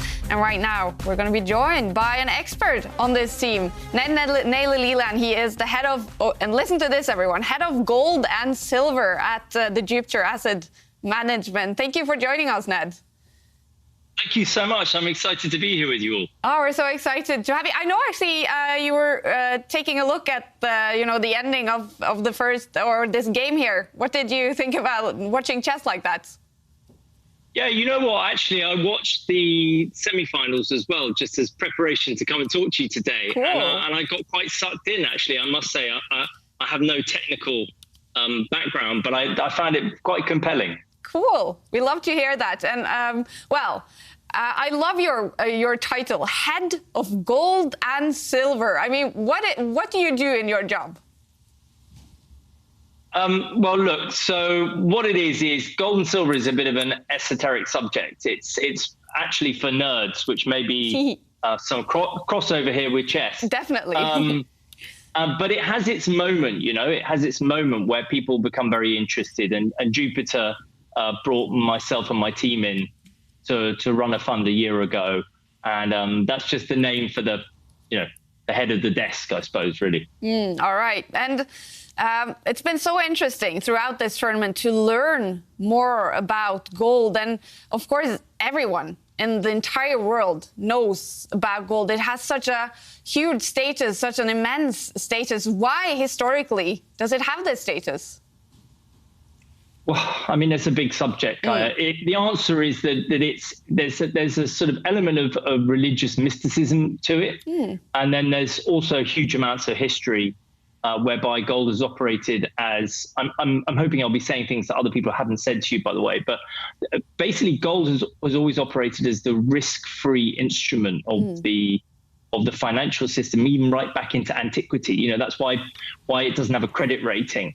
So, that I suppose informs the financial and the socioeconomic perspective of gold. It's been the thing that humans have always lent towards over and above the state and I suppose financial institutions. Yeah, and when it comes to investing in gold, why did you get interested in that? Why is that an interesting subject?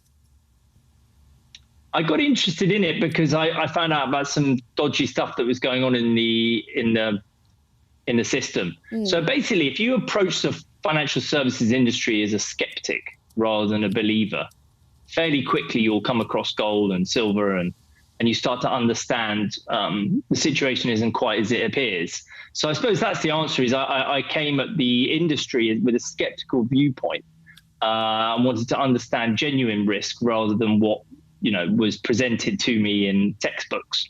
And, what you learn is that gold is the constant. And there's a very boring book, which someone maybe on this might be interested in reading, called The Golden Constant, which shows you that gold is the thing that actually measures goods and services, not euros or dollars or sterling.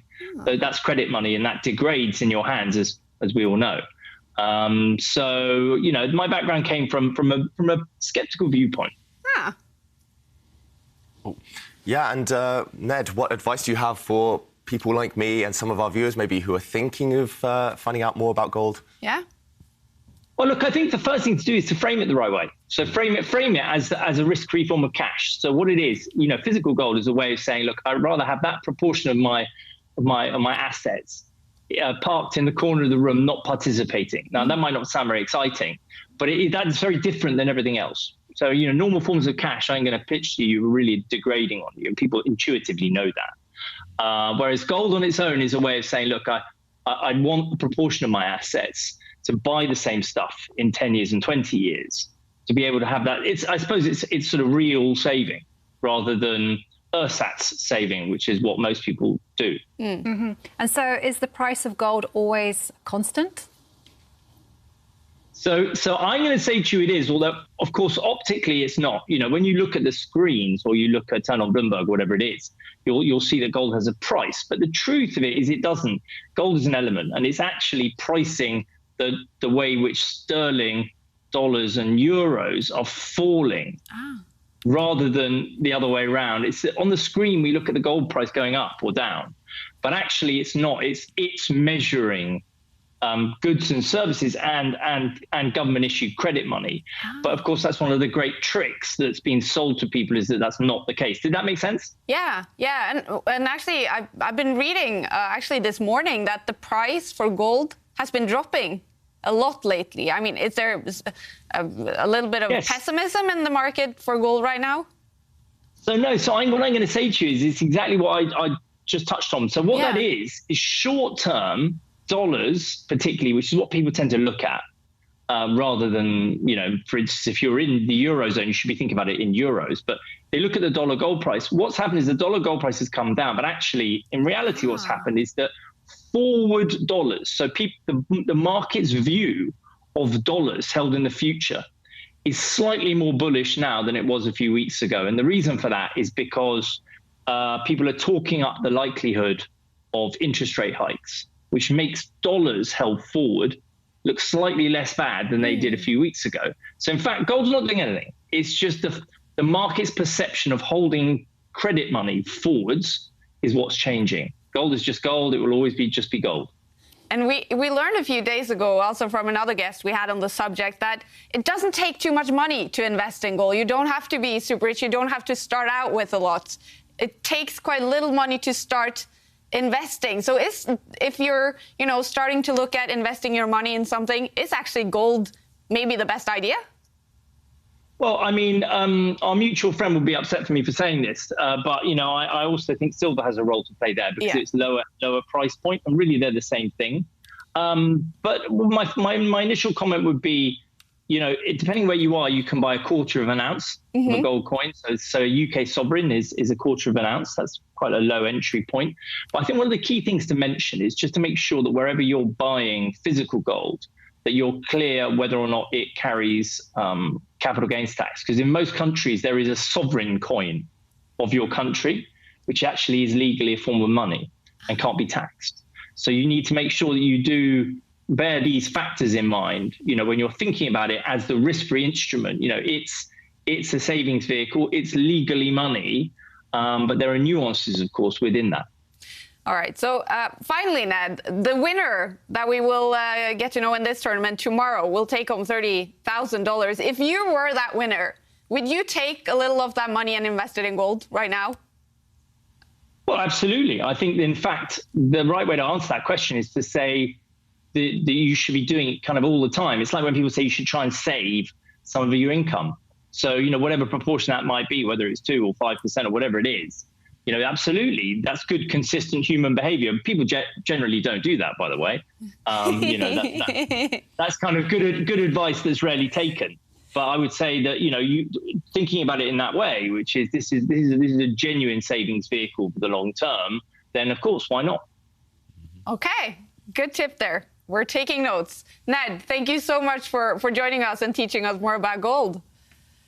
Don't be silly. It's an absolute pleasure, and I look forward to seeing what happens from here in the match. Perfect. Thank you so much. And we definitely are as well looking forward to the final 2 games in the first match of the big final between Artemiev and Aronian. It's coming up in a few minutes before we head to game number 3. Our friend Askild asked a couple of the players before the tournament what they related to gold. And here are their answers. Welcome to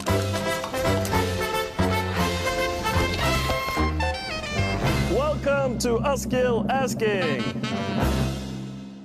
What is the first thing you think about when you hear the word gold? Yeah, I feel happy and rich. Yeah, that's the first. No, I mean, it's like such an amazing name, actually. I really loved it. So I was like, I'm happy to be part of the exact one. Goldmoney. Yeah, the whole thing is very cool, I think. Yeah. I think nowadays, whenever you hear the word gold, you hear Bitcoin and money. But when it comes to chess, I remember winning my first gold medal as under 14 champion, world champion. And yeah, I mean, that would be close second after Bitcoin. But I have some like ring and stuff, yeah, chain. Like in India, we have this tradition to have a lot of jewelry. Like the safest investment is to have some gold. Is it like gangster chains or is it more... No, like the normal, not gangster, just a normal one. Yeah. Normal chain. I have the gold medal from Olympiad. Okay, bring it. We'd like to see it. I think of all the gold things, this is a good one. The gold medal. Wow, nice, very nice. That is proper, that's a proper gold medal. Thank you, catch you later. Vidit and Adivan, 2 very cool chess players. They were unfortunately knocked out in the preliminaries, but Vidit showing us his gold money. And now it's that gold it's all about for Artemiev and Aronian. They are fighting for it. Game number 3 starting in about 3 minutes. Before that, Jovanka, we have some answers to the quiz of the day. Yeah, we're asking, what is your favourite chess piece and why? And I have to tell you Omar Mohammed's rather honest answer. He says that his favourite chess piece is the queen because it's the most powerful and I'm always afraid of losing my queen. So I play carefully, or at least that's what my Tinder narrative is for the ladies. You're very honest from Omar there. And Chris G says the king, because it shows that sometimes the weakest piece in your composition can be the most important one. And finally, Amasis Murad says that their favourite piece in chess is the pawns. Yeah. They don't get enough merit. And how can they easily pass from 1 point value to 9? And in every chess game, they are the decisive piece in games. That is a cool picture as well. That is a very cool picture. Yeah. And if you want to enter our competition, then you must tweet using 4 hashtags. They are Chess Champs, Opera, Personal Browser, and finally Gold Money Asian Rapid. Cool. Cool. Do join in, everyone. And if you have questions as well to David and Jovanka as they are commentating on the games, then don't hesitate to ask those questions or even propose some ideas if the players are thinking for a long time about some moves. And the next game, it's coming up very shortly. Let's take a look at the results so far. It is 2 draws. Vladislav Artemiev was so close to winning that second game. It ended, though, in a draw. So they are still tied with 2 games to go in the first match in the final. Magnus Carlsen won the first game in that match for 3rd place against Ding Liren. They are currently playing game 2, and it so far looks like a draw, but of course, anything can happen. But we will follow the big final. Game 3, Levon Aronian, again, with the white pieces. So do you expect that same kind of opening, David? His opening in the first game today when he had white, it didn't work perfectly. It was good, but it didn't give him the type of position that he likes, where Aronian can play on the front foot and attack. So I expect Aronian to switch things up and play something a bit different in this one. All right, and Artemiev, Jovanka, obviously he's been looking over game 2. He knows he was winning that game, and he made a mistake. What do you think he has been doing now for the last 15 minutes to get ready for game 3? I think he will have just been focusing on game 3. What is he going to play? When he has the black pieces, is he going to surprise Levon Aronian once more, or will we see something different? And here it comes. Levon is itching for a fight, and we're going to find out whether Vladislav is going to develop the light square bishop like he did in game 1, or do something else. Yeah, so far it's the same as game 1. Both sides opening with their queen's pawn, and Levon Aronian playing this flexible knight jump, not going for the queen's gambit yet. And as Jovanka mentioned, last time he jumped out with his light squared bishop, Artemiev, he could well just push a pawn here. He could just bring his own knight out. I do normally think that if you've had success in a game previously, you should just repeat that opening, and that's why Artemiev does bring his bishop out. And Levon Aronian continuing to push his pawns. This is exactly what we saw earlier, but first, different move. White's knight coming to the side of the board first. Earlier in the previous game, Levon Aronian delayed that decision. So still similar to that previous game, but Levon mixing things up slightly. And yeah, I like Artemiev's strategy here. I have noted in the past that he likes to surprise his opponents. He values that element of surprise extremely highly, but no, he was very solid in game 1 of today, and now game 3, he's trying that same approach. And now, Jovanka, you mentioned you were expecting this queen to jump out soon. The consequence of Black's bishop bringing itself out early is that it does leave one pawn undefended on this B line, that white queen attacking a pawn, and it's already creating some threats. Vladislav Artemiev, he ignores that attack. He brings out his knight. That's a pawn sacrifice temporarily, potentially, but that black knight is attacking white central pawn.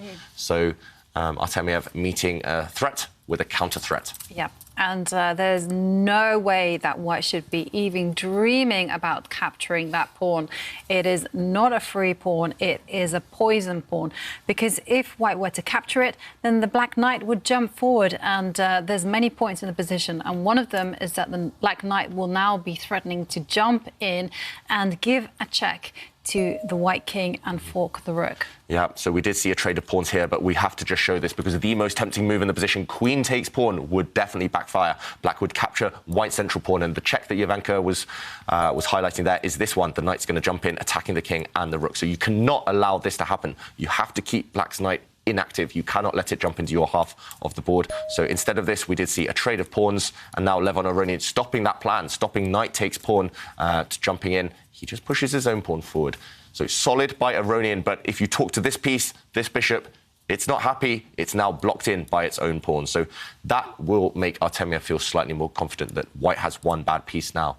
But first, he still has to deal with the threat against this pawn. Yeah, definitely. That is now a big threat in the position. And the whole point is that because of that pawn move in the center, releasing the light squared bishop, I mean, he can easily capture that pawn in good conscience, because normally a response would be actually developing the jumping in with the knight 1 square forward and still threatening the same check. But now that the light square bishop is out, it can actually give a check, and play becomes very, very dynamic. You don't want that. So I suspect that the best move in the position is just to defend the pawn. And it's an ugly move, but you know what? Hey, maybe the queen isn't well placed on its square right now. So I'm going to advocate picking up the rook, moving it 1 square, defending the pawn. Yeah, just kind of saying, once you move that queen, then I will move the rook. Yep, so the most logical move for black is to pick up that rook, just shift it across 1 square, defend your weak point. We should mention that white attacking this pawn, you should not get tempted as black to defend that pawn by actually pushing it. You should not touch that pawn because then it actually loosens some squares. That pawn is required to defend the black knight. So on the B line, the target needs to be covered. Artemiev, though, he's very, very creative. He likes to play these surprising moves, as we mentioned a bit earlier on. And actually, that brought him success, or almost brought him success in that second game. So I wouldn't be surprised if he doesn't move that rook, if he doesn't play solid. The alternative Slightly tempting alternative is to actually block the white queen's attack on that b-line by bringing out potentially a black bishop. You could place that black bishop in front of the white queen and say, OK, I might trade for a knight later on, but I'm blocking you out for now, and I'm developing in the process. So that move, slightly tempting as well. I agree with Jovanka, though. I think the most logical, the safest move is to move a rook. Can I also show you, I just checked the cloud database, and OK, there haven't been too many games in this, but it has been analysed, and I have to show you this sneaky move that has been analysed by black. And that is actually to pick up the pawn in front of the rook and move it one square. And you're like, well, why? What on earth is that kind of move? And the whole point is that if white gets greedy and is like, yeah, I'm going to take the pawn, it's just up for grabs. It is not up for grabs, because take a look at that white queen, and now the black knight will just jump out to the side, attack the queen, and lo and behold, there are no squares for the white queen to go to. Yeah, no safe squares, no retreat squares. All of the potential hiding places for that queen are covered. And this is a well-known typical trap in this type of position. And the reason you had to put the pawn here is to stop the white queen actually using this square, or the white queen jumping back to give check. So you had to play this pawn push if you want to trap the white queen. So if Artemiev plays this move, of course, Aronian will spot that. He will not capture this pawn. And, yeah, this is a devilish trap. This type of thing, pushing the pawn, trying to trap the opponent's queen, this type of thing happens all the time in blitz games online whenever I play. You set these small traps, your opponents, they don't think about what you want, and then they jump in, they think, oh, they've blundered a pawn. But no, it will rebound. So sneaky, sneaky move there. Sneaky suggestion from Jovanka, trying to trap the white queen. It will be fascinating to see if Artemiev plays that. But no, OK, he does bring his bishop out. Just judging by his style, this was the move I predicted. I just thought, OK, he doesn't want to go defensive. He doesn't want to react to threats and play the most obvious moves. He wants to surprise his opponent. So jumping out with his bishop, also getting ready to castle for black. Logical, slightly surprising, I said, because that bishop doesn't necessarily want to trade itself off for a knight. It's just blocking the white queen for now. That's the #1 reason behind that move. Wow. But Levon Aronian, again, playing very quickly in this game. Seems to be his tactics today. Yep. And it was his tactics, successful tactics against Magnus Carlsen. Aronian definitely doesn't feel comfortable behind on the clock. We did see a trade, just like in the last game, between these two, when Aronian had white. He took off black's light squared bishop with a knight, doubling 2 black pawns. But black has this open line now, this open H-line for his rook, so he might be tempted not to castle to keep his rook there. And then Aronian replying by bringing his bishop out 1 square, breaking the pin, just covering the white king. That black dark-squared bishop no longer creating any real threats. Who do you prefer here, Jovanka? It's difficult, right? It's a difficult position. Very rich position. Definitely. I mean, I must admit, I do like the bishop pair. So I do prefer white's position on account of that. I'm also going to say I also dislike the fact, and it's just a very long-term thing, that the black knight on the left is actually standing in front of its pawns and is on an open line. And that means that once white has consolidated the left side of the board, then maybe they can just slide the rook 2 squares, have it facing the knight, and then start putting pressure on that knight, destabilizing the pawn defending it, and has a nice, easy game. But I do think, as compensation for all this, that black has a lot of play on the right. And black castles is king. Are you surprised by that one? Yes. So the black rook no longer on an open line. I mean, I would have thought I just keep the tension in the position, make white guess a little bit, let white make their own mistakes. Yeah. I feel that this way, you know, it's quite safe for white now just to castle to the right and just get on with a strategical plan of just putting those rooks on those open lines and just applying pressure. In fact, I do remember a game where Levon Aronian was playing white against Nigel Short, and I always hold it up as a model game of how to put pressure on a knight, such as the one that black has on the left. It's a very deep idea, Jovanka. That's like deep opening strategy, deep middle game strategy that normally expert players realise you don't want a knight in front of a pawn necessarily. It's more to do, I think, as well with black's central pawn. It needs support, right? So you want to back it up with a pawn. You don't want a knight sitting there kind of in the way. But as Jovanka mentions, it's an important factor. Black's knight on that left side. is not ideally placed. I was just reminded of a saying, which is like, tactics are there for when... It's like, I'm going to massacre the saying. It's So about there being... that. Yeah, okay, yeah. It's about tactics are there when you need to do something. Strategy is when there's nothing to do.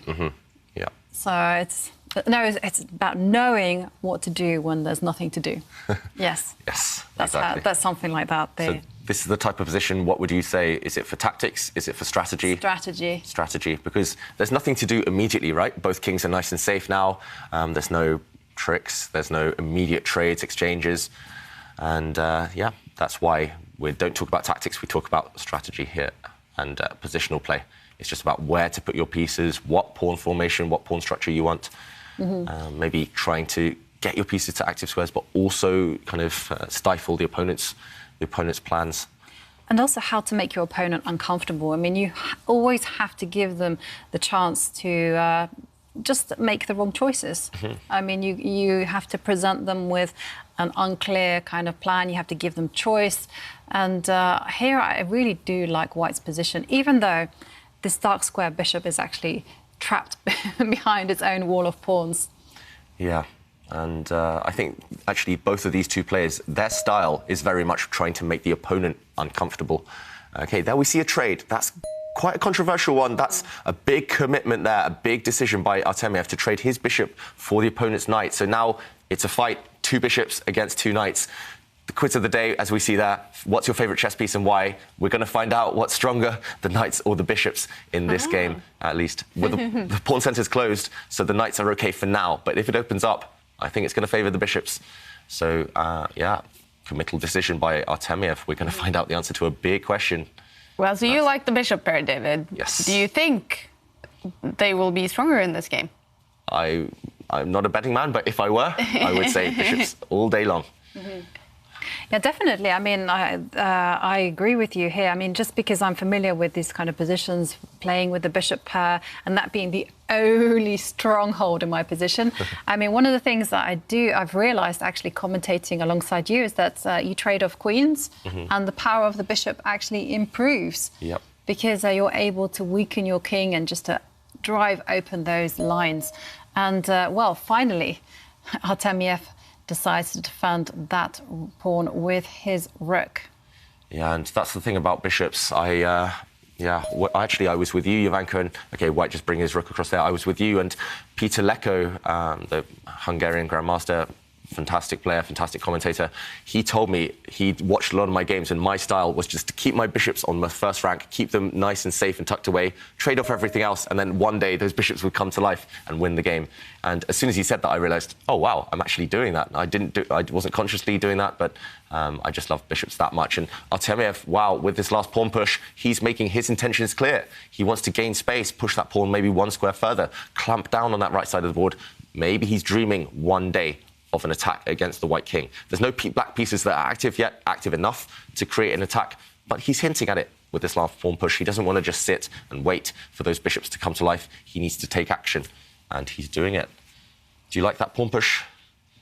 You know, I'm a big fan of pawn pushes in general, but this one I don't really like because there was a point to Aronian moving his rook towards the centre, and that is because he wanted to prepare the idea of even more forward with the central pawn, the e-pawn, and just explode open the position. And once this pawn push happens, well, suddenly that pawn that has stepped forward is unsupported, it will be a target, it's weakened its own king, and also just take a look at how the diagonal that the light squared bishop is on has been lengthened. I mean, Aronian didn't even have to work hard for that one. His opponent did it, the job for him. No, that's a very good point. White's light squared bishop now looking like a fantastic piece, not just on that diagonal towards the black king, but yeah, both ways now that white bishop, that light squared bishop looks like the key piece. And as you mentioned, Aronian now, actually he's playing so quickly, but he's having his first real think because he's trying to find a way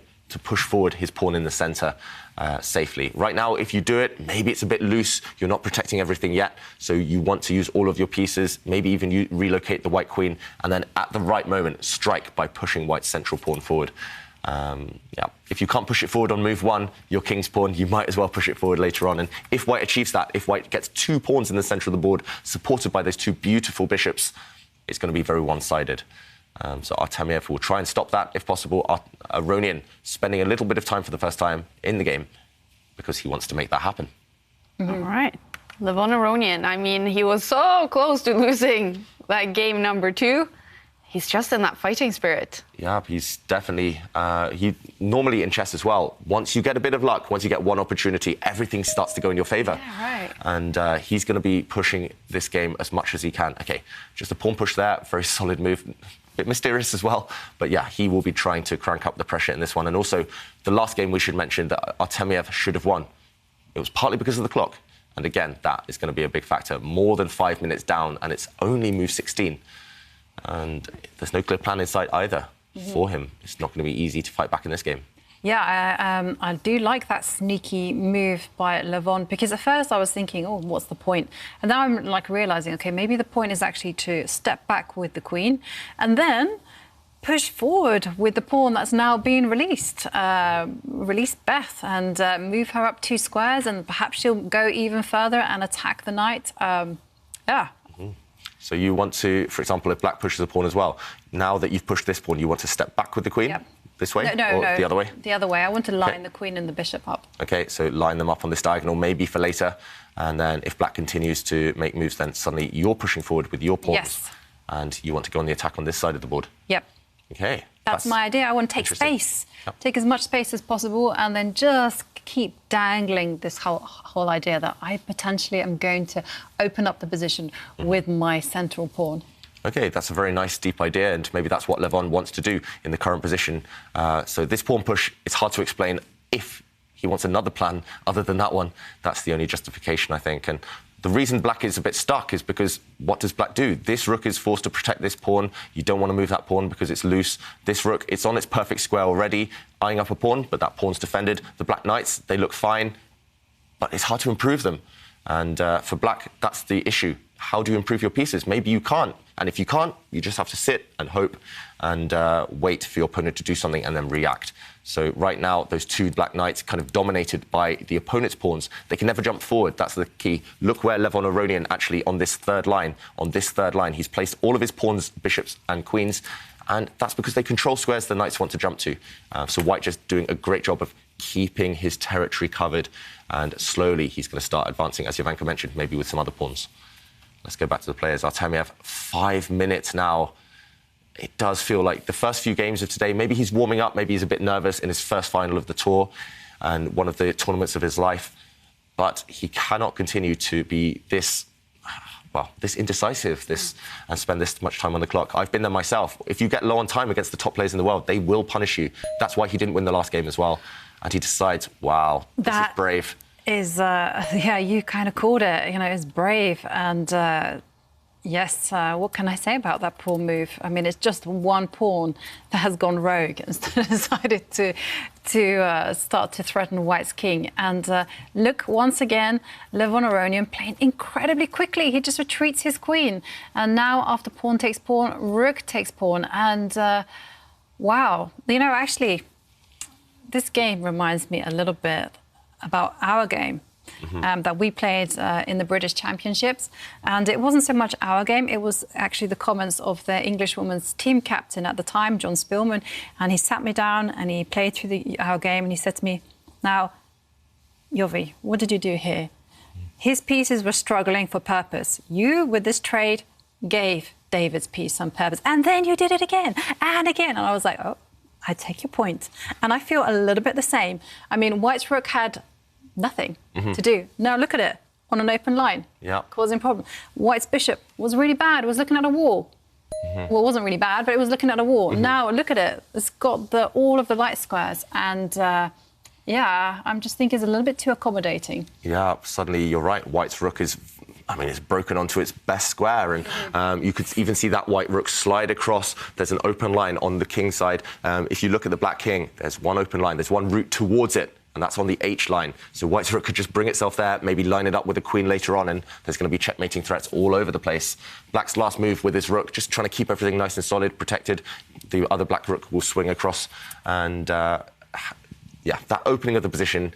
Yes, black's got a square in the centre of the board for his knight, but it's given white too much probably in return. So, yeah.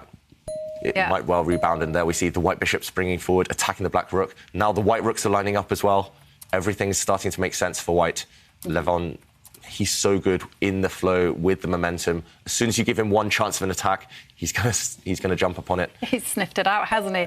Look at those two rooks, and well, you have a tail of 4 rooks, and I just really like what Levon has done now.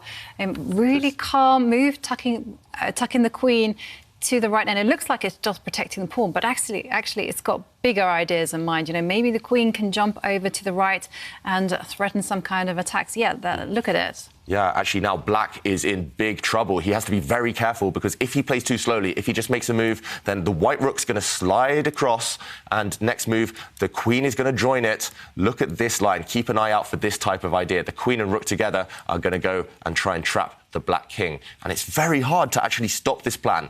How is he going to stop this? If we look at the current position, white just has these 2 moves on tap. These are about to happen. The rook's going to come across, the queen's going to... Sorry, me and my arrows today. The rook's going to come across, the queen's going to join it, and actually it's very difficult to stop that.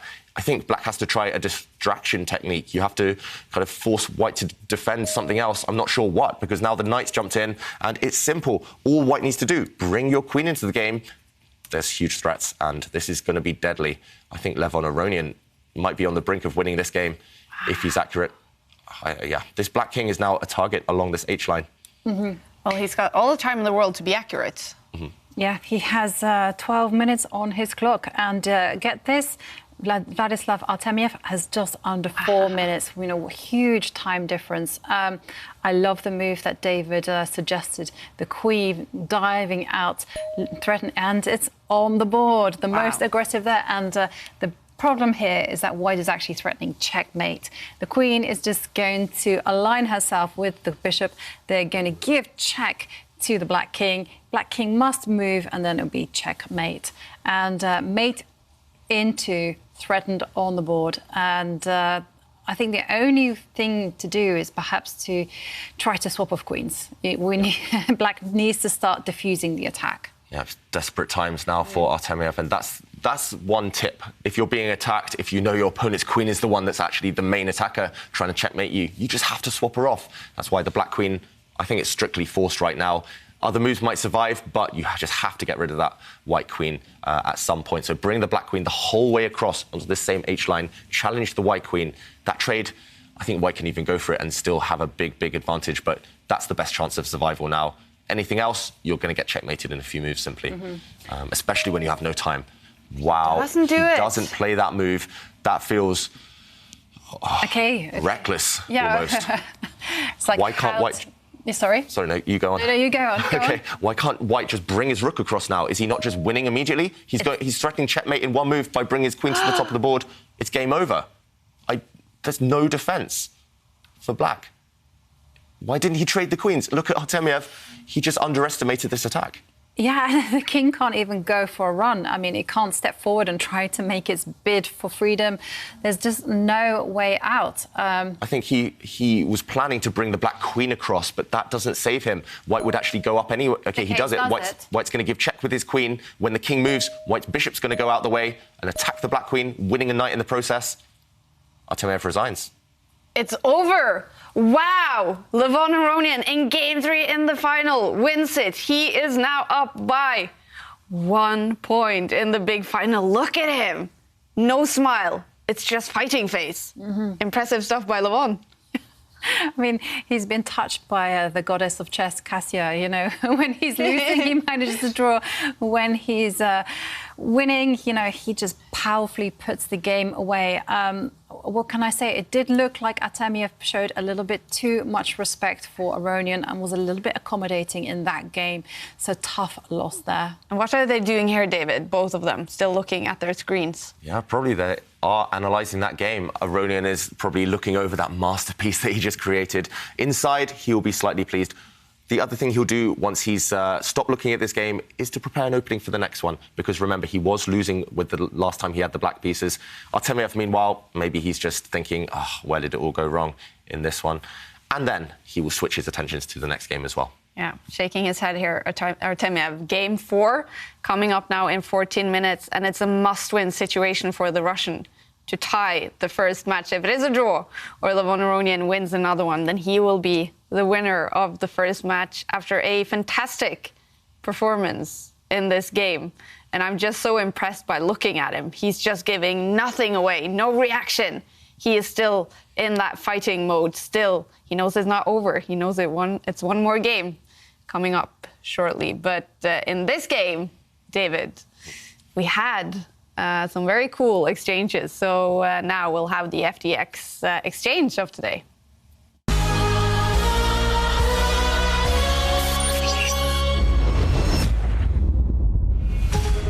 Actually, in this game, I don't want to highlight any exchanges that did happen. I want to highlight an exchange that should have happened. And it was actually in the final stages of this game. We mentioned that White has this killer attack, the White Queen trying to come up the board.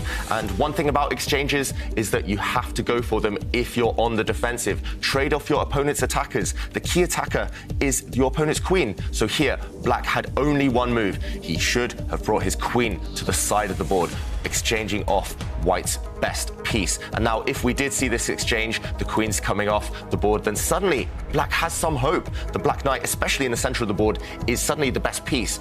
As long as you control that one square, as long as you keep your opponent's bishop bad, you have some chances in this endgame. So that's the key. When you're on the defensive, go for these exchanges. Get rid of your opponent's queen. And this move, bringing the Black Queen across, might well have saved the game for Artemiev.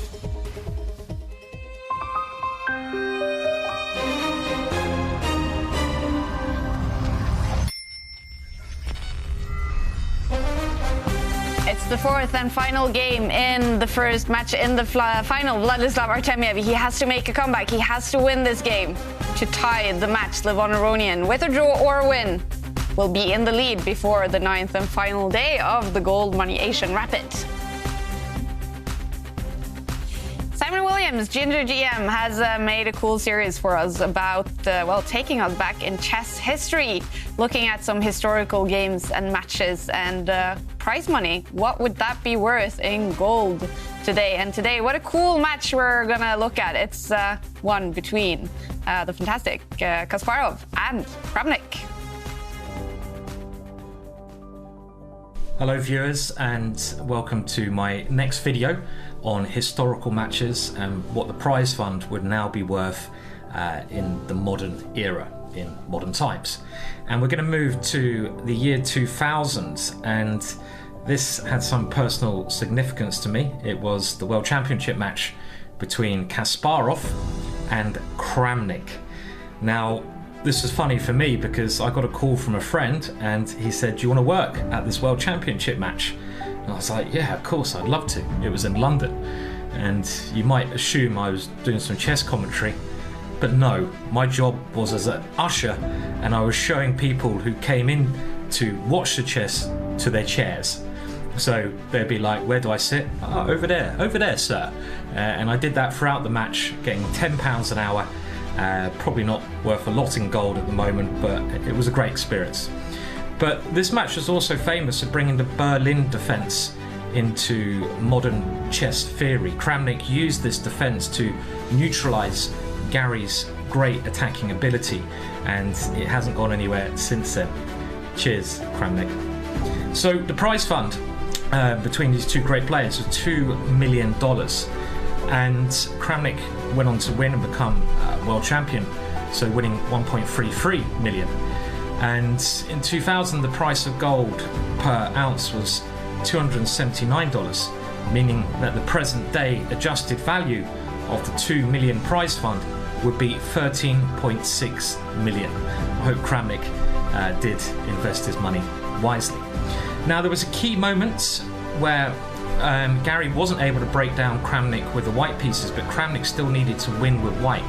And in this position, Kramnik now played knight d6. Combination of queen and knight can be extremely powerful when attacking. Kramnik had to move his rook and now the knight jumped in with check, and after king g8, queen e6 was a very nasty idea with this checkmate pattern, the smothered mate in mind. So let's say Kramnik plays some random move. The idea is to do a double check, one of the most beautiful checkmates. You put the queen in the corner, giving up the queen but suffocating the black king, so the knight can now come back. Kramnik therefore tried rook to f8, but now another very nice finish. Do note here that the same idea doesn't work because there's knight takes and we cover this square, but instead after rook f8, knight d8 check was very nice, followed by queen e7, and there's no defense here, the queen and knight weaving their magic. So very nice win there by Kramnik to make him world champion in London. So very depressing for Kasparov, I'd imagine, and after this he sort of stepped back a little bit from the main high-level competitive chess. Well, again, that is a lot of money. Kramnik versus Kasparov. Now, we have been talking about Karpov versus Kasparov, a duel that you really liked, Jovanka, but another K battle here.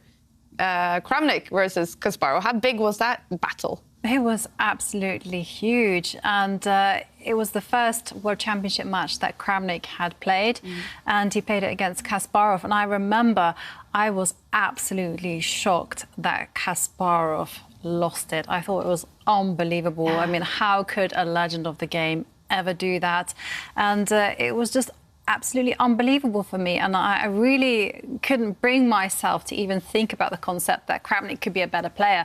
But wow, you know, it was absolutely a world championship that just revolutionized chess, because Kasparov never ever regained the crown after that. And Simon Williams is now joining us also live. And well, Simon, going back in chess history, I think chess history is some of the most intriguing stuff to listen to. What has it been like for you going through chess history now with all of these matches? Yeah, it's great. I mean, chess has a really rich history. Lots of interesting characters who have been on the chess scene, you know, from very eccentric people to quite normal people. And yeah, like I suppose like anything, just the characters is really what makes it so interesting. What do you remember from this particular match when, yeah, like Jovanka said, Kasparov, you know, lost his throne and never really got back to that super level that he used to be at? Yeah, this is quite a strange match. I mean, as you probably saw from the video, I was there working at the match, and I was showing people to the seats. So I wasn't actually working as a chess player, and I remember it very well because everyone assumed Kasparov would win the match, but it was just a strategy that Kramnik used was a brilliant strategy. Just like Kasparov is just a really fiery player, really fiery character, and Kramnik just threw a load of water over that fire by playing this Berlin opening. And I think maybe Kasparov was quite shocked by that. I think at this stage he was like, okay, this guy is good, and he lost some of his confidence, and that was that. But it had to end at some point. He reigned for so long. So you mentioned the Berlin as well. Is this the match when the Berlin got really like popular? It is, yeah, to a lot of people's, not everyone's happy about that, I should say. But in general, this was the match in 2000 where this opening was used, and it was really used just to stop any tactics, to stop Kasparov attacking. It is a great opening. It's quite funny that even recently, the strongest computer program, AlphaZero, when it was learning openings itself, it came to decide that the Berlin was the best way to meet 1e4. I found that interesting. You know, that point computers confirmed that. But it did, yeah. It was made popular in 2000. That's right. And from what I've heard about the Berlin, it's like it's super good defensive, right? It's gonna hold you to maybe a draw, right? So would that be a good idea for Aronian now, obviously with the black pieces though, to get into the Berlin? Yeah. I mean, it's often used as a way to try and neutralize your opponent, just to keep it quite safe, go for a draw. I mean, Aronian, as we saw him yesterday, defeats Magnus Carlsen. He's brilliant with the move 1e5, this move with the king's pawn, how it starts. I don't know if he will play the Berlin. We could possibly see that coming up, yeah. What do you think, David? Could a Berlin be coming up? Is it possible? If Aronian had the chance, I think he would play it, but Artemiev won't allow it. He might open with a different pawn because he's so afraid of just being neutralised simply. Maybe he'll open with his queen's pawn and try and keep a richer game with more pieces on the board. All right. And I bet there is a chessable course on the Berlin. So, must be, right, Simon? Yeah, it's certainly not made by me. I was once asked to do a course on the Berlin. I won't say by who, and my response was quite swift. Not for me. It's not my cup of tea. But it is a great opening. It's just it's a little bit stale for my taste. And if anyone, wants to make a chessable course on the Berlin or whatever it is, they can do that right now. You have a competition coming up, or that actually was launched a few days ago. That's right. So it's a really interesting competition. I think this is the first time it's been done in the chess community. Yeah. And obviously myself and other grandmasters and international masters and players have created courses, instructional courses, which people can learn from. But now the opportunity is that anyone out there, anyone at all, you can create your own course. And if you're picked as the winner, you don't just win $5,000, pretty handy, but you also get me to present your course. So I'm going to record your course. I don't know if the Berlin's going to win that prize if I'm on the judging panel. You never know. It could do. I'm having a bit of a joke. Obviously, the Berlin's a great opening, but it's a great opportunity, this tournament. Everyone can still enter. Just go to the Chessball website, check out this one. I think the link's going to be around somewhere, and you can win money. You can create your own course, and yeah, what an opportunity. What an opportunity. All right. We hope a lot of people take that challenge. Head over to chessball.com. What was it? Challenge? No. Course. Maybe courses. I'm not sure. I think course. Yes. Course is the word. Yeah. All right, Simon, thanks for joining us. We'll see you again tomorrow on the final day of the tournament. That's great. Have a good one. I'll see you tomorrow. Enjoy the football tonight, Simon. Of course. Oh, I actually forgot. England coming up tonight. Big night for us, yes. Big night for you guys. Big game coming up for Levon Aronian and Vladislav Artemiev. Game 4. Artemiev, he has to win this one to tie the match. A draw or a win for Aronian is enough. He will be the winner of the first match. And Artemiev with the white pieces. He's not going to go into the Berlin. You called that, David? Yes. What will he go into? No chance of a Berlin. I think he will push his queen's pawn. Maybe he'll bring a knight out on the first turn. Either way, he is an adherent of the flank openings. He doesn't like to push in the centre too much or create too much central tension. Definitely no main lines. Nothing that Aronian can memorise, that he can have studied in too much depth before. Artemiev going for that surprise value. That's just his style. That's who he is as a person. That's why sometimes top grandmasters like Giri early in the tournament joked about his openings. It's not because they're bad. It's just because they're not mainstream.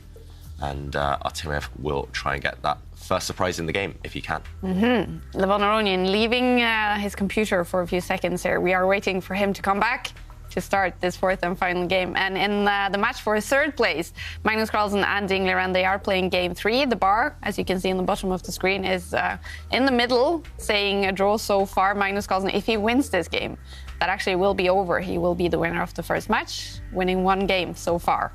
If there's a draw, they too will play a game 4.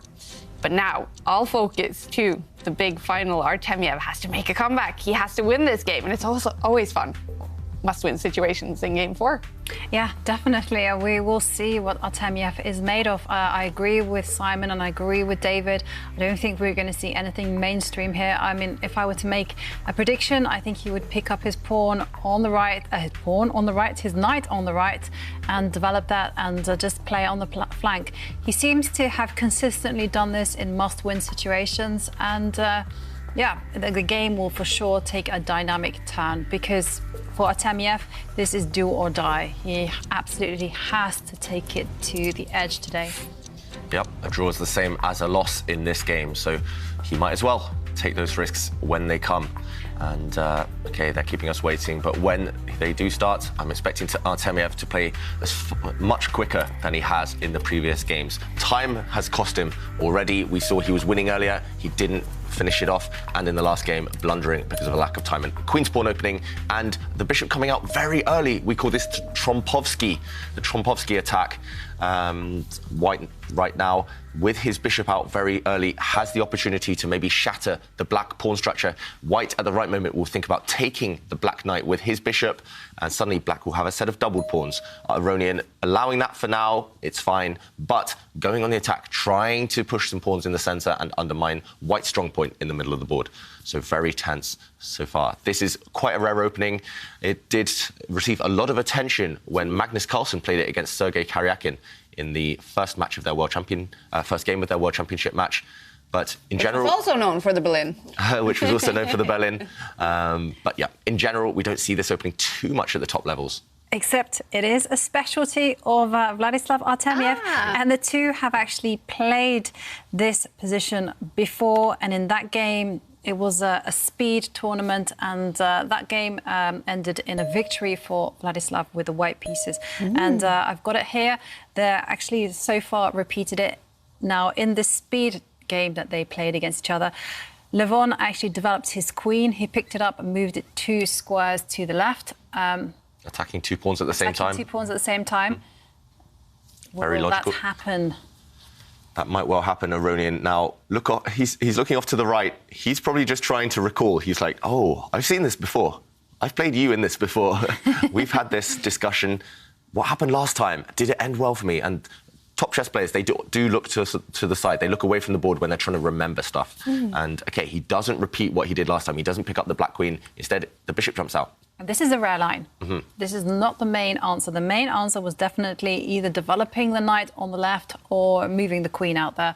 But yeah, so Levon Aronian doing what he does best, you know, playing some kind of mainstream opening and then finding some diversion somewhere, some moves down the line. And OK, this game has only been, this particular move has only been played twice in my database.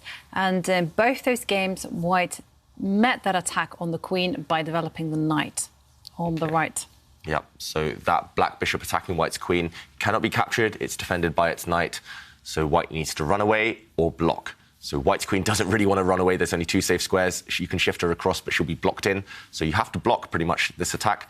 But there's a few ways to do it. You can block with a knight. You can block with a pawn push. I don't think we'll see, because that if White pushes a pawn now to hit that black bishop, that pawn only gets in the way for later. It will never be able to move backwards. It's too committal. So he does bring out the knight. And as you mentioned, both players definitely putting their own personal touch on this slightly rare opening. Now, black pushing a pawn in the centre.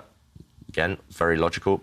This is reminiscent of a London system or a Caro-Kann opening, even the type of pawn structure that we see right now. So the players, they'll be drawing on pattern recognition. They're both familiar with those 2 openings, those other openings, and they'll be using those patterns they've assimilated over the years to know where their pieces belong in this middle game. Absolutely, David. I'm drawing on that as one as well. You know, I'm just looking at this and thinking, OK, White should maybe just push the pawn that's next to the queen, move it 1 square forward, and it's almost an exchange Caro-Kann. I mean, the big difference is that the dark squared bishop is not where it should be for White. But OK, details. Yep, small details here, and actually a very similar pawn structure to the game between Carlsen and Ding in this round as well. So that game is further progressed. We've seen some trades, but pretty much the same pawn structure. So we might see similar ideas to that game later on. So right now, Artemiev just thinking maybe where to put White's light squared bishop. You want to release that light squared bishop to get the White king castled, but it's not clear where that bishop belongs yet. That's a decision to be made. As Ivanka mentioned, you can push a few pawns, a few decisions to make there. He does push a pawn. He asks a question of the black bishop. Do you want to trade for a knight, or do you want to run away? Do you retreat to maybe a slightly inferior square? So, OK, Artemiev making that decision. He's playing quicker at this early stage. In past games, his clock handling did not help him at all. Well, I like that decision by Artemiev, because it entails a lot of risk, actually, to step back with the bishop, because because I was going to say it can get harassed even more, and then maybe a knight will jump into the centre. So that's why Levon actually chooses safety first approach and swaps off the knight. And which way would you capture, David? The queen or the knight? I'm tempted by the queen. Don't hate me. Don't hate you. Don't worry, Jovanka. I never will. Yeah, taking with the queen is the most ambitious move, and he's in a must-win situation, so that would make a lot of sense. Traditionally, I think the most natural move is probably to take with a knight, just improve the knight slightly, but this might be one of those kind of opportunities that you don't get too often to actually activate the queen at an early stage quite safely without her getting kicked around. And maybe White's knight wants to stay where it is. Maybe it's more important to get that queen active. Certainly, Artemiev, the reason he's thinking is because he's considering it. We could well see your move, Jovanka, and White's queen now might spring forward. Yeah, if White takes with a knight, it's just a very stable, solid position. But if White takes with a queen, maybe things will start to heat up in an early stage already. Maybe White will be able to use that queen. If it comes out across the third row, it'll put some pressure on the black knight. Yeah, the more I look at it, the more I think it makes sense. I mean, also you can go a bit Aronian-like, and you can even maybe advance your pawns on the right, you know. Try to do what Aronian did against him. It will be interesting if White takes with the queen as well. White has a choice. White can even castle towards the left side, and then things are going to heat up because Black's king will be on the opposite flank most likely, and then we might see both sides throw everything at the opponent's king. And yeah, a race of attacks. That's always the most exciting type of chess. Yeah. And we'll actually see soon as well which minor piece is superior, the knight or the bishop. It's the eternal question. And, well, we have a question of the day where we are asking, what is your favourite chess piece and why? And look at that. We have a huge prize up for grabs. One lucky winner wins 1 year Chess24 premium membership, 1 year Play Magnus Plus membership. And if that's not enough, you have the newly launched Chessable Master Your Chess by Judith Polgar. And, you can tweet your answer by using 4 hashtags.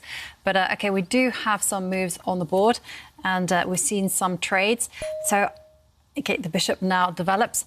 But, yeah, I do quite like some answers. And Umair Ansari, on our question of the day, says their favourite chess piece is a rook. Why? Because it seems no one else likes it, and it was feeling left out. I was going to say. It's true. Everyone was like bishop, knight, pawn, queen, king. But it's so powerful, though. Yeah, totally. And it's the most easiest piece to get a grip on. Also, it plays an important role in moving the king to safety from an early attack by castling. And Brian H. says that their favourite piece is the one which delivers checkmate, so long as it's one of my pieces. Yeah, checkmate always ends the game and leaves you feeling high. So remember, tweet your answers using the hashtag ChessChamps and 3 other hashtags as well. So make a note of them there, and still time to enter and win our magnificent prize. And meanwhile, there have been a couple of moves, but not too much has changed in the dynamics. Both sides just making very natural development plans. So with Black's last move, bringing his queen out, Black is also teasing White. Aronian saying, I'm not going to castle yet. I'm going to keep you guessing. Maybe I'll castle the traditional way towards the right side of the board. Maybe I'll even go the other way, depending on what you do. So a waiting game, both sides reluctant to commit their kings yet. They're both just waiting to see which side is more promising and what the opponent wants to do.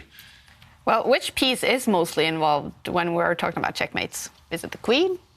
Yes. Yeah. Sometimes it's not even the queen you start with. Sometimes the pawn gets to the end and it's a new queen. So, yeah, the queen often. But she doesn't checkmate on her own. She needs a bit of support. But she's normally the one that delivers the kiss of death. Teamwork, as we know. Vladislav Artemiev fighting to win this game, to tie the match down to now 10 minutes on the clock. This has been a trend all day. Levon Aronian playing very fast. Artemiev spending a little bit more time, and that has been...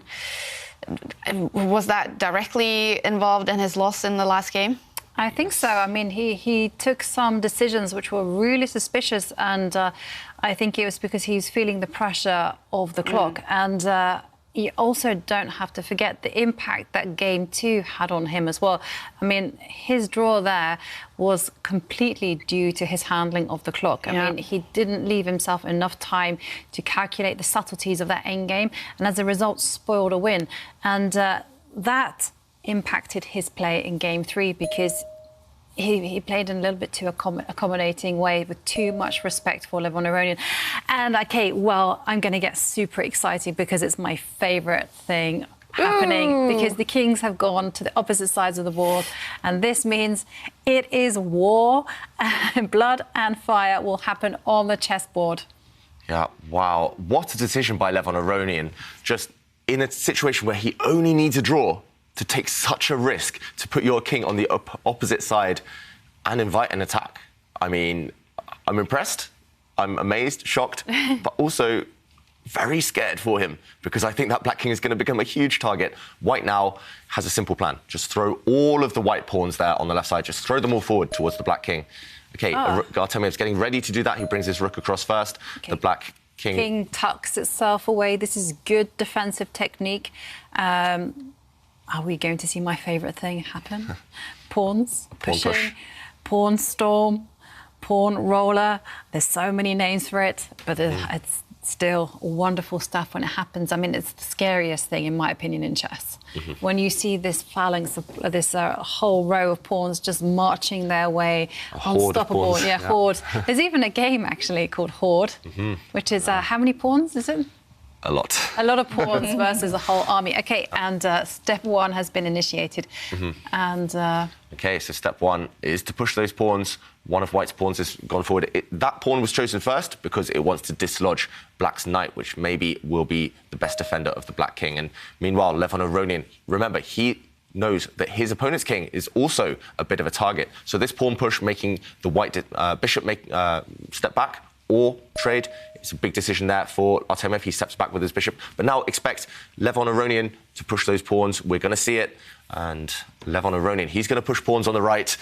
Artemiev's going to push pawns on the left. It's going to become pure chaos. Yeah, I don't know who's going to be ahead in this race. Who do you think, Jovanka? It feels like white has a small head start. He's got his first pawn push. But there we go. Levon Aronian, he does just say to Artemiev, I'm not scared. I'm going to go for your king as well. You're going to have to worry about that. And they do say the best form of defence is attack. So we'll see. Is that going to be true in this game? Cool.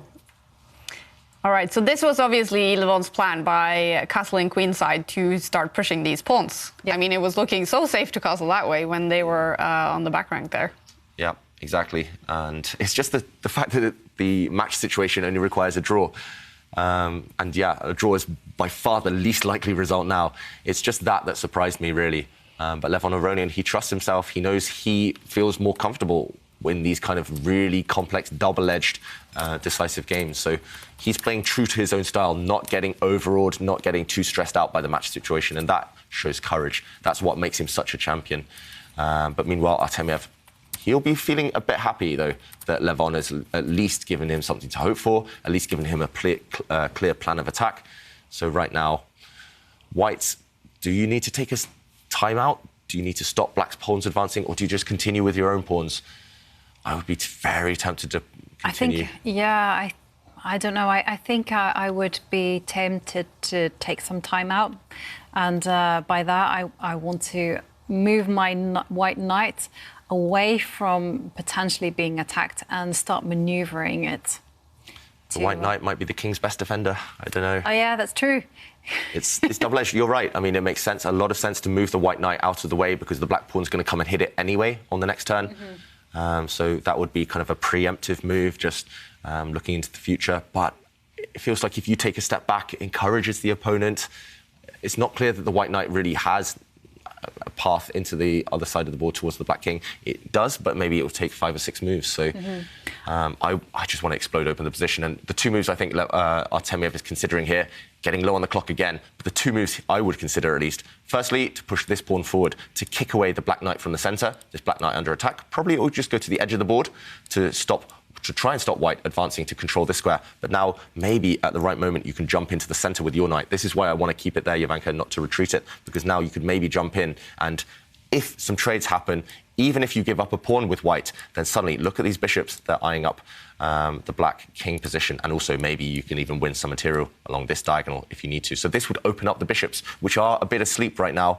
The other move, that I mentioned, as well as kicking away the knight, which was the first move that came to my mind, is maybe you can open up your rook. You can push forward, try and get your rook towards the opponent's queen, try and explode open that line. The reason Artemiev hasn't played this instantly, because it's very attractive, the move in general, is because it would give up a pawn. So this involves a pawn sacrifice. and that would of course not be ideal. So okay, he does push this pawn, attacking the opponent's knight. Will we see him jump into the center now? Yes, David, because actually when I sat back and just gave myself some distance, I'm like, oh, I can see it. You just sacrifice a pawn, you sacrifice, so to speak, get control of all the dark squares. But yeah, I mean, that does the job that I actually wanted the knight to do. So into the center you go, pieces go forward. Love it. Yeah, so this knight we're expecting to jump forward, and then you can back it up later with white with this pawn push, maybe even this pawn push, and really open the position because you have the bishops.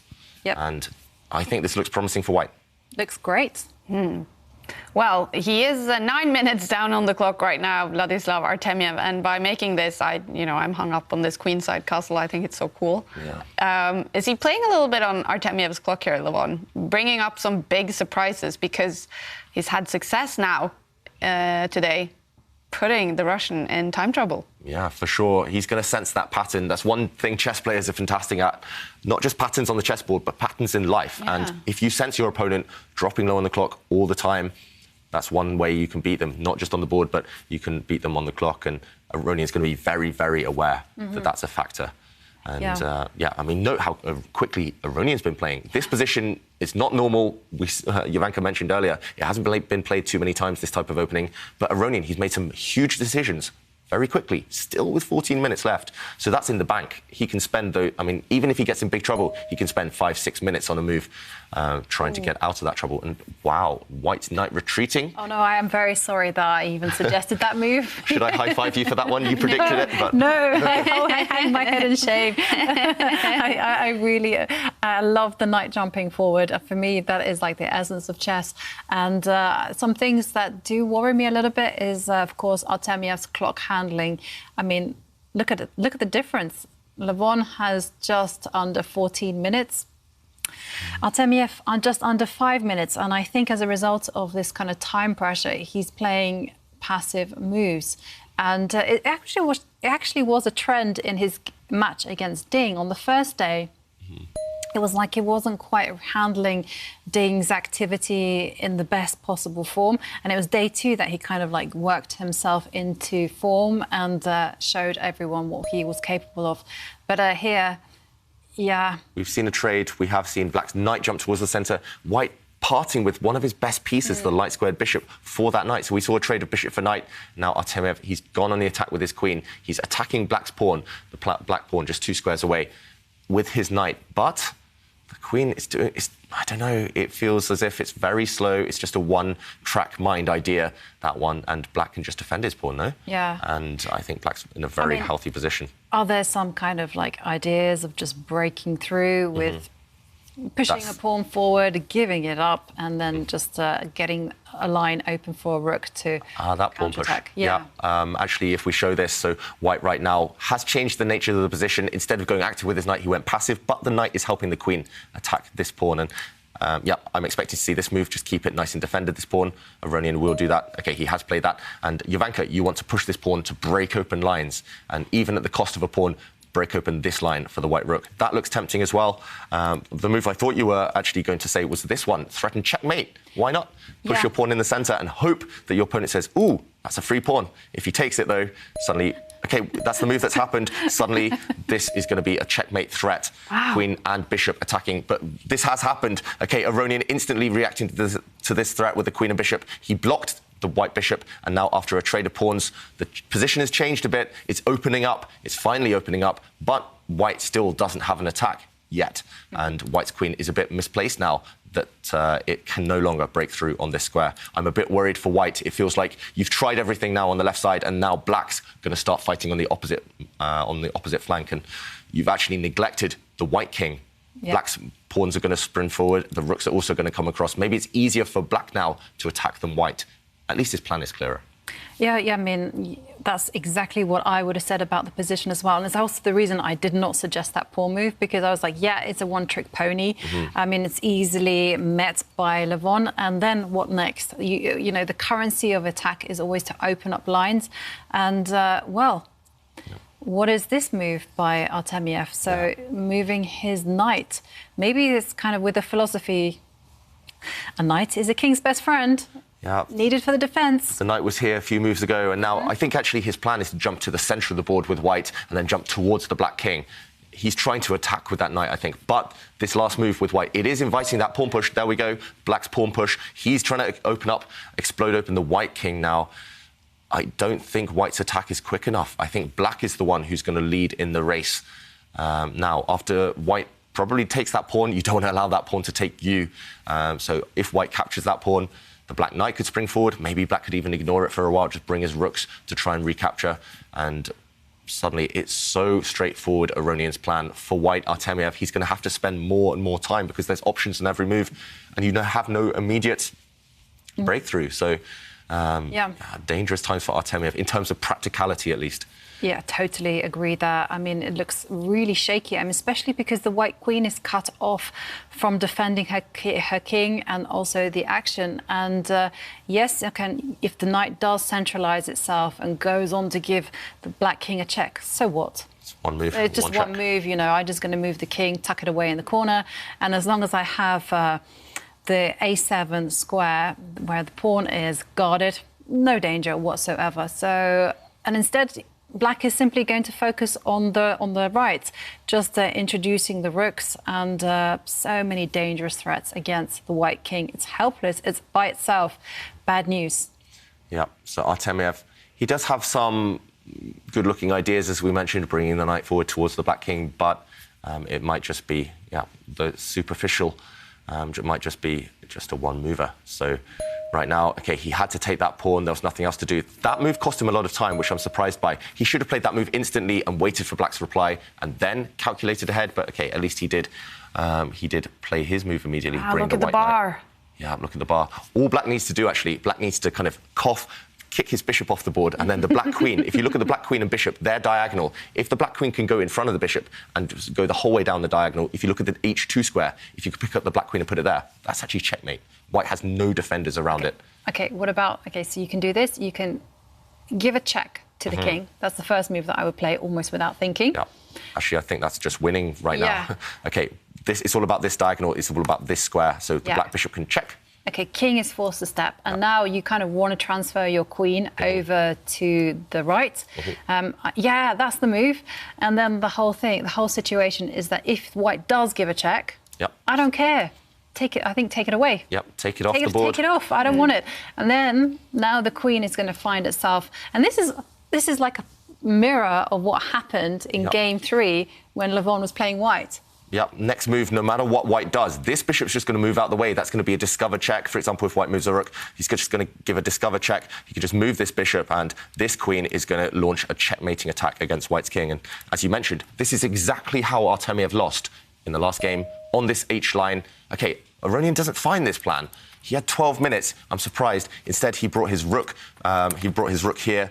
Maybe the same kind of idea. Yeah. Just wants to do it with the rook. A bit slower. Yeah. A bit slower, though. And at least that gives Artemiev some time. But same idea in the air. This bishop's going to give check soon. OK. So knight comes and gives a check. So the black king must tuck itself away in the corner. And the king is safe, at least, the black king. But now this queen takes pawn. There wasn't enough time. I remember in the line that we had, there was... we were checkmate. It felt like it was check... then almost mate instantly. And here it just seems like things have... OK, he finds the right idea, but is it too late? Is it so convincing this time? The difference is you don't have, as you mentioned, Ivanka, you don't have time to transport the... OK, cute move there by Levon Aronian. He's actually giving up that bishop. If it's captured, then the black queen will swoop down and deliver checkmate on the square that bishop has vacated. So, big threat. I think that can be guarded against, though. I think that's the first time I heard you say cute move. That's a first. That's a first, yeah. It's very rare to see such a cute move like that, just saying, OK, you can have my piece, please. And, Artemiev's not going to accept that gift. If you take the black knight off the board with the white queen, or if you take the black bishop, you can actually snack on 2 pieces. But either way, the black queen will come down and deliver checkmate. So, sneaky by Aronian, but... OK, white has to make... there's only one move. There's only one move I see to stop that checkmate. You have to push up a pawn on the G line, push that pawn forward, block the black queen's diagonal, block its route in towards your king. What else can he do? It cost him... on the board. Cost him a bit of time, though. If he was in form, Artemiev, or if he's feeling confident, he would have played that immediately. because there was no other option simply. Right. Okay, pawn. Okay. You have to go pawn takes knight, right? You could be sneaky because black has 2 pieces under attack. Maybe you can move the white queen across 2 squares onto the same diagonal as the black king, and suddenly you can try and go on the counter-attack. I'm not sure it's enough. Maybe you're not threatening anything more than a draw there. That's the issue for Artemiev. That's good enough. Oh, no, hang on a second. It's not good enough because Artemiev needs to win. I was like, yes, that's good enough to save the game. But unfortunately, I totally forgot that Artemiev is in a must-win scenario. Yeah, he's fighting for the draw here, if anything. OK, he does line up his queen with the black king. But, OK, Aronian getting greedy, taking off the white rook. Right now, black is 1 rook and a bishop ahead. And that means Artemiev needs to escape somehow. But the problem is, his queen, the white queen, and the black king, yes, you can deliver a discover check, but the maximum you'll get is a draw. So you move the knight away. If you move the white knight right now, it's check. The black king will move. You can give another check with the white knight, and the position is just going to repeat itself. It's not good enough. Aronian, he knew he was winning, I think. He's happy, though, to just get out of this game with a draw. And there's nothing else for Artemiev to do. He's just too many pieces down. Wow. And wow on the clock as well. More than 10 minutes down on the clock in a very drawish then situation, I guess, or could he also actually lose it? He could lose if he plays for more. We did see a knight check, the black king hiding out, so the position just repeated itself there. No progress. That's what we saw there. That's how the game is going to end, I think, most likely, with a draw. White's knight just moving out of the way, and the black king just kind of happy, yo-yoing back and forth between 2 safe squares. There's just no way to generate any other play. I mean, because look at White's pieces. There aren't too many of them. So that's the problem, number one. And the second one is, OK, the white rook has got no lines to attack. So unfortunately, it's forced absolutely to take the repetition. And will we see him play on? He knows the draw and the loss. Same thing. OK, he plays on. He plays on, but... OK, so Levon Aronian says, yes, you took my knight, but I'm still a rook up. You can do nothing else other than go for this drawing mechanism again. So it still exists. White can just move the knight again, give a check. You have to check on the right square, we should mention. Otherwise, black's queen can actually block the check from white's queen in the middle of the board. So that's why the knight goes there. But position repeats again. Yeah, we're about to see a draw. 3rd time we see that position. Aronian wins today's match. He does, the Armenian. What an impressive achievement here in the first match in the final. Levon Aronian, he won 1 game, and that was enough. He is the winner of the first match. Artemiev fighting hard, but it wasn't enough today. He has to now make a comeback on day 2 to take this to tie breaks and be the winner of the Goldmoney Asian Rapid. And look at Levon, no celebration here. He knows 1 day still to go. Yeah, he knows, for example, that he's fallen behind in the past and struck back. Artemiev actually fell behind against Ding and struck back. So, yeah, still 1 more big day tomorrow. All right, but this game, David, Levon had some winning chances. What happened? Yeah, so Levon Aronian, he was actually winning as black, but he knew a draw was enough. So he played safety first chess. And I just want to show the final position, the reason why White had to take the draw. We do see black has this extra rook.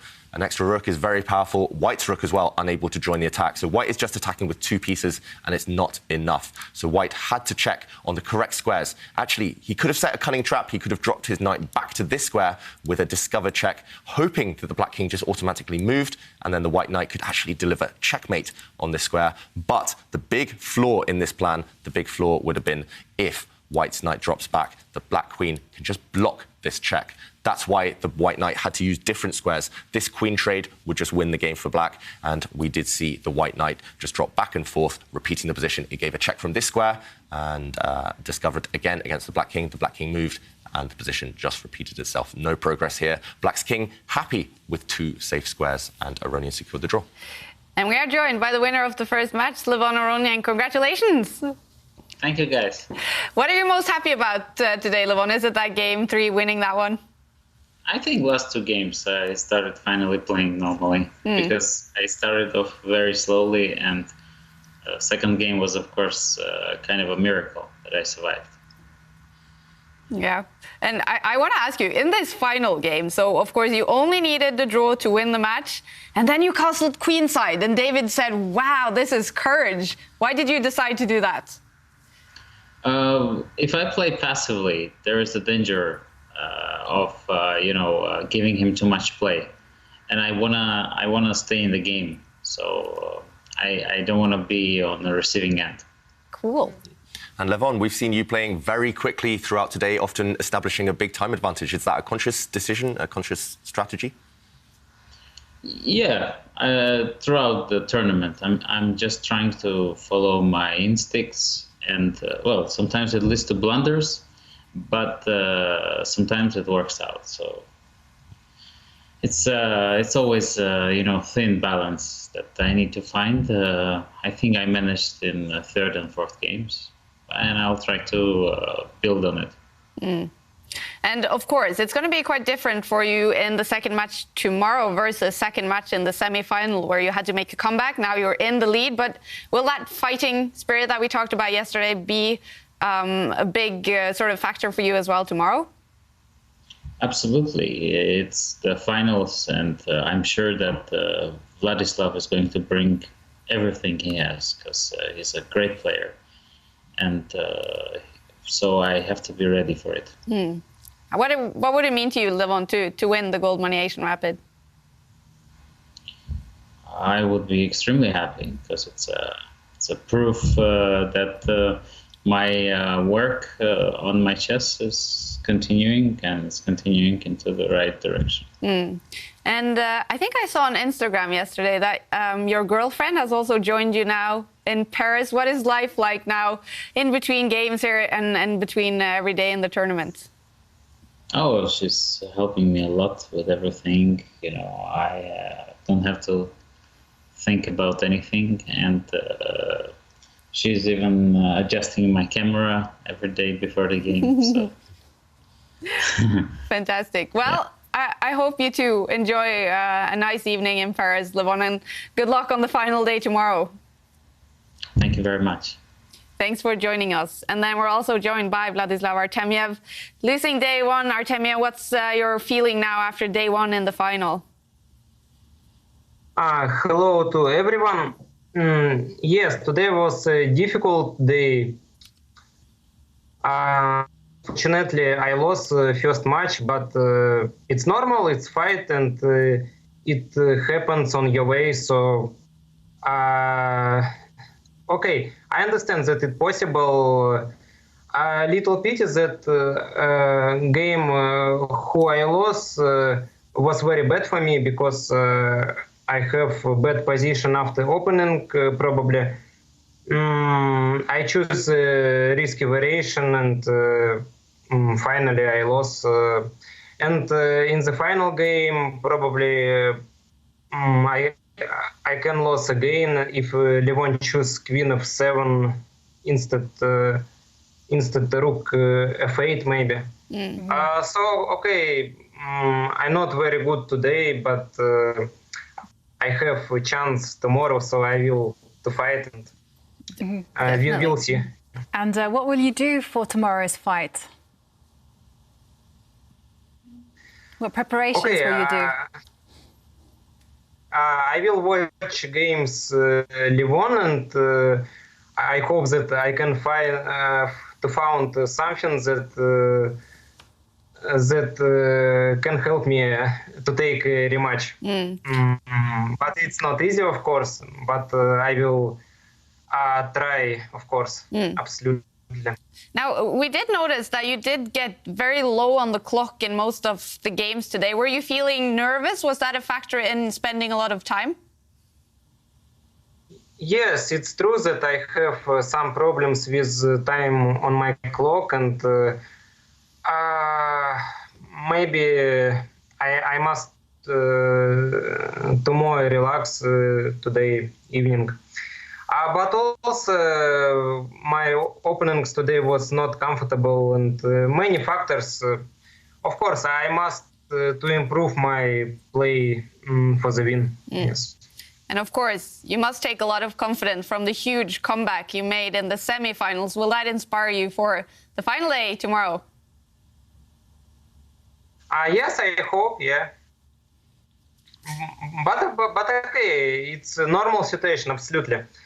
You not can to winning every day. So, okay, today Levon is better than me, so it happens. All right. Well, we're very excited for the final day tomorrow. Good luck tomorrow, Vladislav.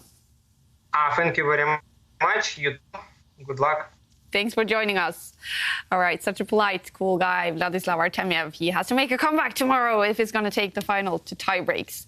We're jumping into Game 4 between Ding Liren and Magnus Carlsen. They are fighting for the third place in the tournament. Magnus Carlsen is up by 1 point after winning a game. That means Ding, he has to win this game to tie the match. And do you see any chances of that win, David? For sure. It's a really fascinating, unbalanced endgame, this one. Cool. And if we look at the pawn structure, it's a bit weird. The pieces are the same. Both sides have a rook. Both sides have a minor piece, a knight for a bishop. But the pawn structure is very, very unusual. If we do a quick count, we see actually on the left side of the board, black has a 3 versus 1 advantage there with his pawns. White, on the other side, has a 5 versus 3 advantage. And it could go either way. It might well come down to a pawn race. It might well just come down to whose minor piece is better. Right now, the white bishop dominates the black knight. The white bishop is the best piece on the board. But you could easily imagine the black knight finding some active squares later on. So, yeah, right now, Ding will be feeling relatively happy that he's achieved this imbalance. That's what you need in must-win situations. You need some positives to your position, but he knows accuracy is key. If he allows black's rook and knight to get active, it could all turn around. So right now, yeah, very difficult position to call, but I like Ding's chances. Mm-hmm. I've never seen a pawn structure like this at all, and I haven't also ever seen this kind of combination between a knight and a bishop. Yeah, you said that you like Ding's chances. I couldn't really, on a first glance, tell you who's better. Actually, yeah, I mean, it's absolutely crazy.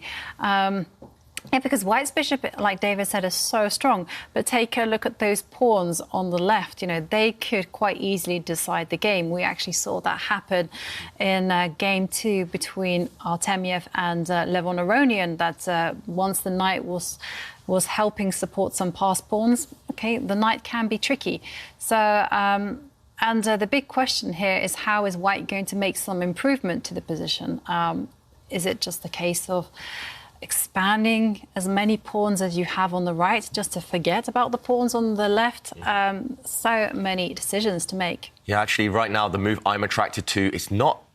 It's maybe not the most natural, but the move I'm attracted to, if we just show this quickly while Ding thinks, is to actually improve the white rook. The white rook's just staring against a pawn that's nicely defended. And also, there's only one fully open line in the position. There's some semi-open files, but only one properly open line, and that's just bringing the rook across. The reason I want to do this is actually because I don't want black's rook to get active. If you don't play this move with white, if you, for example, push your pawns first, then the black rook is going to find activity, kicking away this bishop. Maybe the pawn can protect, maybe you can protect this bishop, but if this bishop ever moves, then suddenly black's rook is going to have free reign. Black's rook will jump into the position and become the best piece. So the reason I want to do this with white, to shuffle my rook across first, is because you actually stop black from bringing his rook across. There's a nasty trick here if black brings his rook across. Now, it looks like a pin, it looks like the white bishop can't move, but you can break the pin with check. You can gain a bit of time. You can play bishop takes pawn, check, give away the bishop, but then capture black's undefended rook. I think this is the key move, actually, for Ding right now. Probably quite an important one in the grand scheme of things, to bring his rook across. And next move, you just move the bishop, control this open line, and then, only then, for example, if black brings his knight to the side of the board, now you start pushing your pawns forward. And you move your bishop out the way, you can keep control on that left side of the board, and then you hope that all of your pawns, your pawn mass on the right side, will make the difference. I think that's the best bet. Obviously, Magnus has great defensive chances, ambitious hopes as well, but he doesn't do this Ding. He just pushes a pawn, and now I think Magnus has this golden opportunity to get the black rook active. Yeah, that was a very instructive moment. Magnus plays it instantly. Instantly, yeah. Because my instinct also would have been to push the pawn, because I was like, OK, well, there's nothing really to stop black from developing the knight to a better square, so you might as well try to improve as much as you can on the right. But I did like your point there, and very, very clever. And now I think Ding definitely has to maintain that bishop and step that pawn forward. He's not looking happy, though, Ding. You saw him in the camera there. He was frowning, slightly shaking his head. Now, if white's bishop does move, black's rook is going to be... he's going to be feeling so happy, and Ding again shaking his head. Maybe he's starting to realise that he should have stopped this move. He could have prevented it with that little trick, bringing the white rook across. And that's the thing. In endgames, Of course, you want to push pawns, especially on the side you're stronger, but number one priority is piece activity, and White's rook not active on this line. It needed to find the only open line on the D line, and then White would have had a fair share of chances. Now, although the evaluation bar still says advantage for White, but I think Magnus is breathing a sigh of relief inside. Next, he'll improve the Black Knight, then the Black King will walk towards the centre. OK, Ding does support his bishop, all of those White pawns advancing, but at the right moment, Black can actually kick that White bishop away with a pawn if he needs to. So this is a bit of a temporary situation for Ding. Again, he's shaking his head. Maybe he's just upset that he missed that rook move and upset maybe that he lacks a bit of flexibility with his bishop right now. It's stuck where it is to box in the black rook. Yep, and Magnus now improving his knight, and all those factors are actually going to start jumping into the game. Like, for instance, the knight can actually, it can step to the side, but it can also jump forward, and suddenly, hey presto, that bishop is under attack. So, yeah, what a critical moment that was missed there by Ding, and that's exactly why Ding is shaking his head. I mean, is there any chance for Ding to do something, say, for instance, advance a pawn and try to get their own pawns motoring on the right? I mean, that would be consistent. Ding's already pushed a couple of pawns now. He might as well continue that strategy, because what else, frankly? No matter where the white rook goes, it's going to get kind of blocked by the black knight, probably. So the alternative, I think, is to just bring the white king towards the centre, but maybe that's a bit vague. Maybe you're just ignoring black's plans if you do that. Yeah, I agree. Pushing the white pawns is the most tempting, but I'm not sure exactly which pawn to push. I'm not so sure whether it actually achieves anything immediately. And that's what's making Ding hesitate. Okay. Ding moves his rook to attack the pawn. OK, this is also a nice move as well, because it does force the knight to step to the side to block the attack on the pawn. And, OK, now I suspect that white will be moving the king. Now, you have to be very careful, because you don't want to be vulnerable to knight forks. And Magnus actually moving away from the line. And instead tucking his rook behind the pawn. So he's really insistent that he wants to make threats in the position. The knight is now threatening to take the pawn.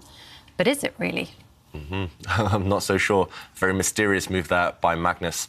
One thing I should say, though, is we're at move 26. He's still got 14 minutes. And this is Magnus in cruise control, where he knows he's happy. He's maybe studied something similar to this before. I was taking a look at the opening. Maybe he even predicted this type of endgame arising.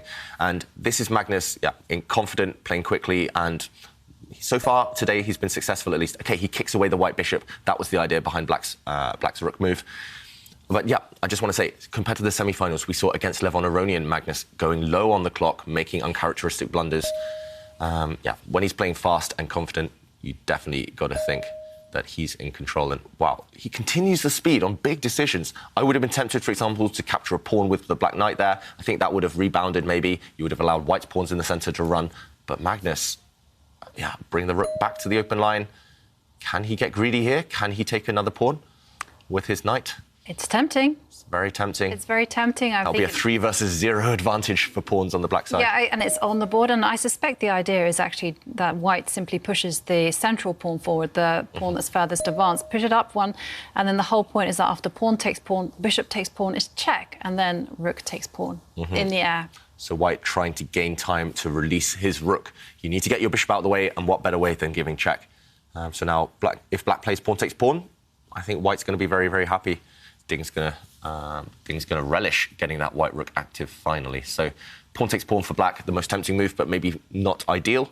If you don't take that pawn, though, white's going to establish a very nice passed pawn. The move that calls out to me is to retreat the black knight actually here, but that entails some risk. And Magnus finally starting to think at a key moment in the game. Probably, though, he should have been thinking just before this move. So before allowing this white pawn to push up, he could have predicted this for sure. He could have just brought the black king to the side if he'd seen this idea. So maybe that one surprising Magnus. He's not showing it, but it feels strange to allow white this idea of pushing forward with his pawns. Let's see. Yeah, let's see. Does Magnus take or doesn't he? He did have that. Yeah, he did have that look on his face that, I'm in a little bit of trouble kind of look. Crap. Yeah, it could have been easy. It could have been just smooth, no counterplay. OK, still roughly balanced, but he could have just cut out all of white's fun. But now Magnus, he knows he's about to lean forward because it's getting serious now. He needs to come to work. All right.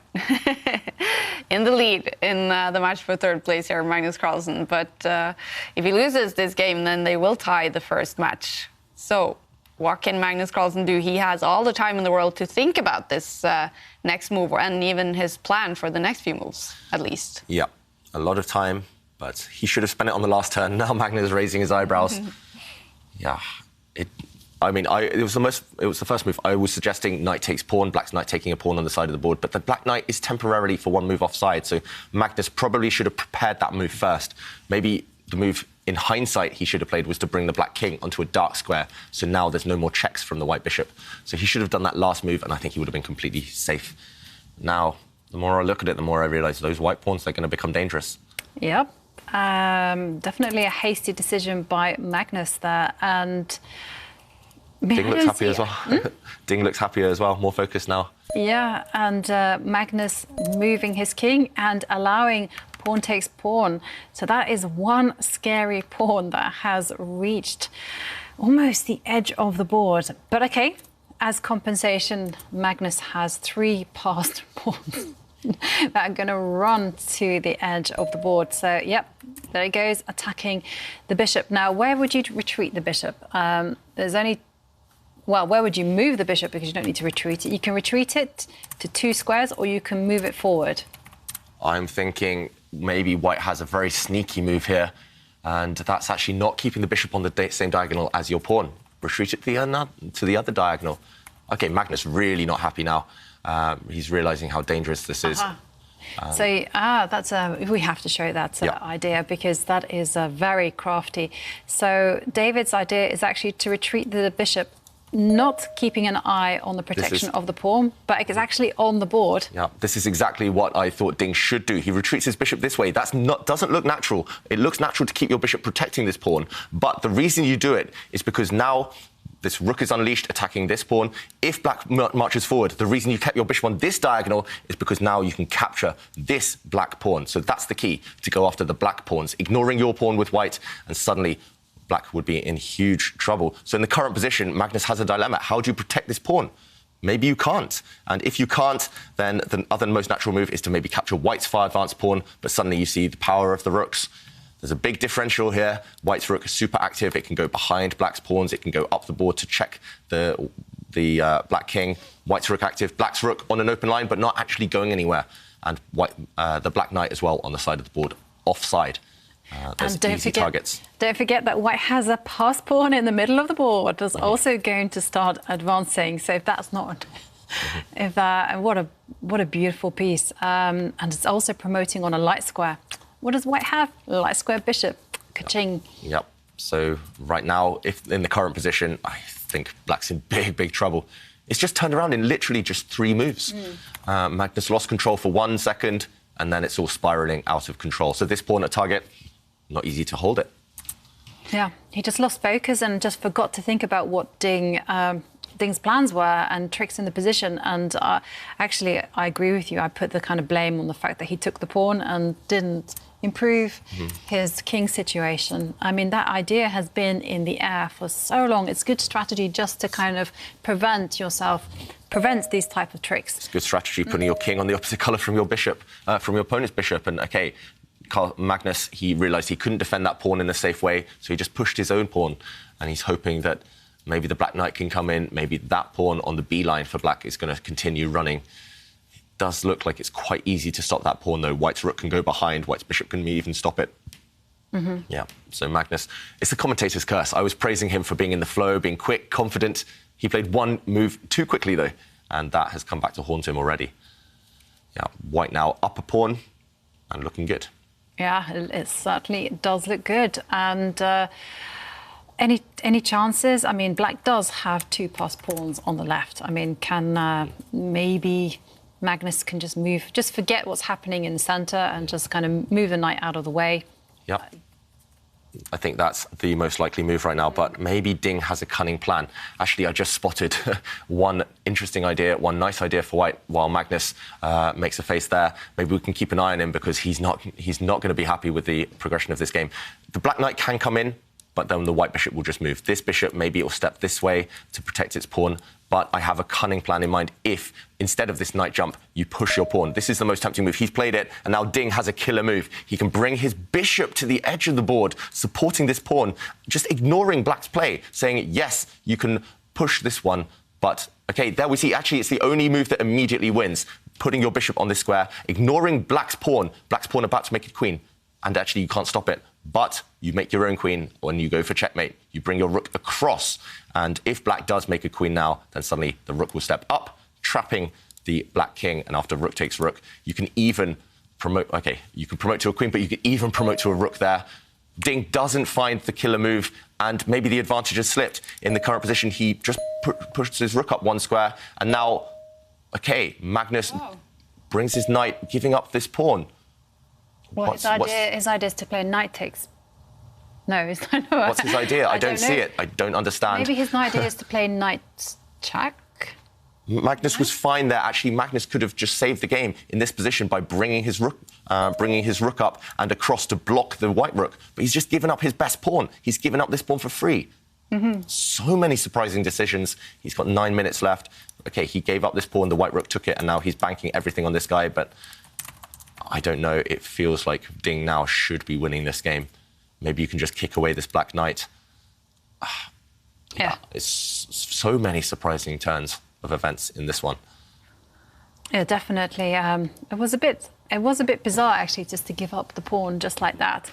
Maybe he just saw no option. And I agree with you. I do like the idea of just chasing away that black knight. That being said, the more I look at it, maybe that does complicate things slightly. Maybe if the white rook steps across, the black knight will trade itself for a bishop, then the black rook will go behind its corner pawn there. And you still have some work to do. You still have some issues. And Stockfish, the computer, still thinks that white's best move, he's not going to play it, I think. I would bet a lot of money, if I had any, that the white will not play this move to bring the bishop back to the edge of the board. There we go. He plays the most natural one, kicking away the black knight. But now the win is slipping away, maybe. He could have played the same idea that I highlighted earlier, to go for checkmate, to go for the black king. That would still winning. But now it's down to an endgame, a pure rook endgame. I mean, I don't know. I mean, how this endgame looks... It does look quite straightforward to me. I know you said that black's saving idea is just to get the rook behind the passed pawn and try to push it as far as it goes, but the pawn will get stopped. Yeah, but we've seen that pretty much the same endgame, a very similar endgame previously in the tour, and there were some drawing chances. If your opponent's rook gets active, yours gets passive, some chances. I still think you're right. White is in control. White's, of course, the only one who can win this game.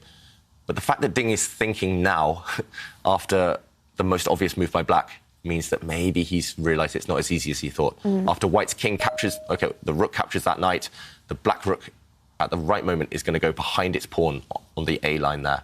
And white's rook is going to have to become terrible. There we go. It's going to have to become passive in order to stop that pawn. OK, and now the white king is just going to run and join that pawn. Needs that pawn in the corner. It's a nuisance. It needs to go. So what's to stop Ding from just marching the king towards the left? That will happen, and then black's going to bring his rook down to the 4th rank to eye up some of white's pawns to try and keep white's king kind of caught in two minds. OK, we're going to see it on the board. We're going to see it. Yeah, so I expect Magnus here to bring his rook down to the 4th line. OK, he takes a pawn first. If white's king continues its journey, that will be Magnus's plan. OK, the king slowly but surely heads to its destination, and yeah, Magnus has to make that move. And what else? Yeah, and so the move that I'm actually a little bit afraid of is like the rook will come down, and once the white pawn steps forward, the move that is really annoying is actually if black were to try to undermine. You have to. Yeah, you have to do it immediately. Yeah, exactly. Now is the chance to do it. OK, and Magnus plays it. Yeah, so white's pawn chain too strong. White has a 4 versus 2 advantage there, so you have to try and break that down. OK, so now the king will carry on, continue attacking the rook. Yeah, so white's king will get distracted over there on the left side, and then the black rook will centralise itself. The problem is white's king's going to be so far away from the action once it continues its journey. Black's rook now and pawns undermining white's pawns, and if one of white's pawns, if one of those 4 drops off, gets traded, I think Magnus is going to save this. You need a 2-pawn advantage on that side of the board in order to win. Oh, look at Ding. He's not happy. He's underestimated this plan by Magnus. And yeah, if you drop 1 pawn, if you only have a 1-pawn advantage remaining on that right side of the board, it's not going to be enough. Rook endgames, 1-pawn deficit is easily holdable when it's all just on one side of the board. So Ding somehow needs to keep that 4 versus 2 advantage, but I don't think he can.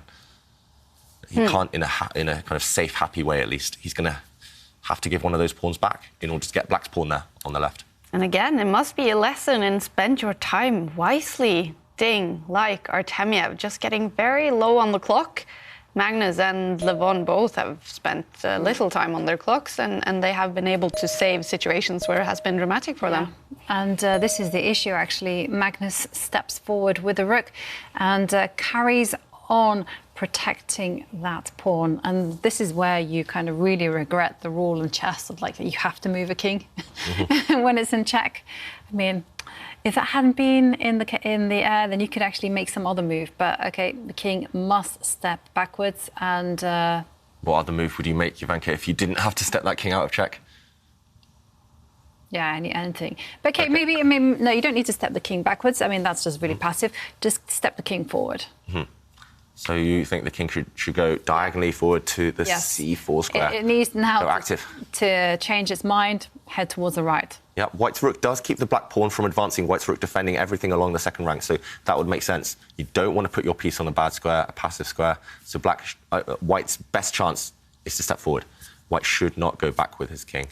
I think that's generally a good rule in rook and pawn endgames. You very rarely want to step your king backwards where it's cut off. You never want your king cut off, but you definitely don't want it cut off on one of the first 2 rows. So. But if you do step your king forward, I mean, are there issues with pawn takes... OK, pawn takes pawn, and now pawn takes pawn, and now you can push your pawn. OK, Magnus gives a check first. So he... Yep. That makes a lot of sense. He's forcing the white king to commit. If it goes forward, the black rook will maybe go back to where it came from, back across the board behind the black a-pawn. It's going to help it, support it from behind. If the white king goes again towards that black pawn, then Magnus will repeat the position. He'll just give a check. White's king, caught in 2 minds, it cannot do everything. That's the problem. It's overworked. And no matter where that king goes, OK, it does go back. That's a check. Thing just repeating the position once, maybe. We saw this position earlier with a set of pawns on the board, so not exactly the same, but same idea at least. And now, yeah, Ding has a big decision to make, no matter where he puts the king. I think if Magnus is given time as well, the black king might step forward and towards the white pawns. So you've got to be careful about doing that. But Magnus, he knows he has this under control. The black rook doing everything in this position, defending its pawn, attacking, harassing the white pawns, keeping the white king honest. Yeah. And, well, it's not a pretty picture if you have to retreat with your king. So I said, OK, I was going to say, just go forwards to the centre and just see what happens. But, OK. Sneaky trap there by Ding. He pushed a pawn forward with check. If black's king got greedy and captured white's central pawn, then the other pawn would have run forward. White's pawn on the f-line. It's more important to block that one because the pawn on the f-line there for white is supported by a rook. So that's the dangerous one. Right now, white's pawns are blockaded. That's the problem for Ding. There's no way that white can even think about breaking down this blockade. I mean, just anything wins. I mean, the rook can just wait. Yeah, black's rook can wait. Just wait on the 3rd row. And so Ding moves his rook forward, and now it's Magnus's turn to think. Yeah. Just better move the rook anywhere on the 3rd row. And that's the issue for Ding. The white king stuck blocking black's pawn, the white rook stuck defending its own pawns. Without those 2 pieces actually doing something, creating threats, no chance. I mean, is there any chance with the white rook just stepping 1 square to the side to support its furthermost pawn? Yep. So support a pawn on the E-line. Yeah, that's the only try, but it's not going to work. Black's rook can just go back. OK, but there is one big trick in the position that if you try to blockade with your king, that's going to be a bad move because white can break down the blockade by just sacrificing a pawn, giving check. OK, so Ding thinking, I think we might see this on the board. No, he goes back with his rook first. Magnus continues to wait. Yeah. Nothing is changing here. Ding just trying to gain 10 seconds on the clock after every move just to give himself more time to think. But we will see that plan in action, Jovanka. And I mean, it's the only plan for progress. I mean, I don't see anything else. And there you have it. So now the big threat is actually to step forward with the white pawn. So Black's rook goes back to defend. You could not blockade with the king, as you mentioned earlier. And now the big threat is actually to play king takes pawn. So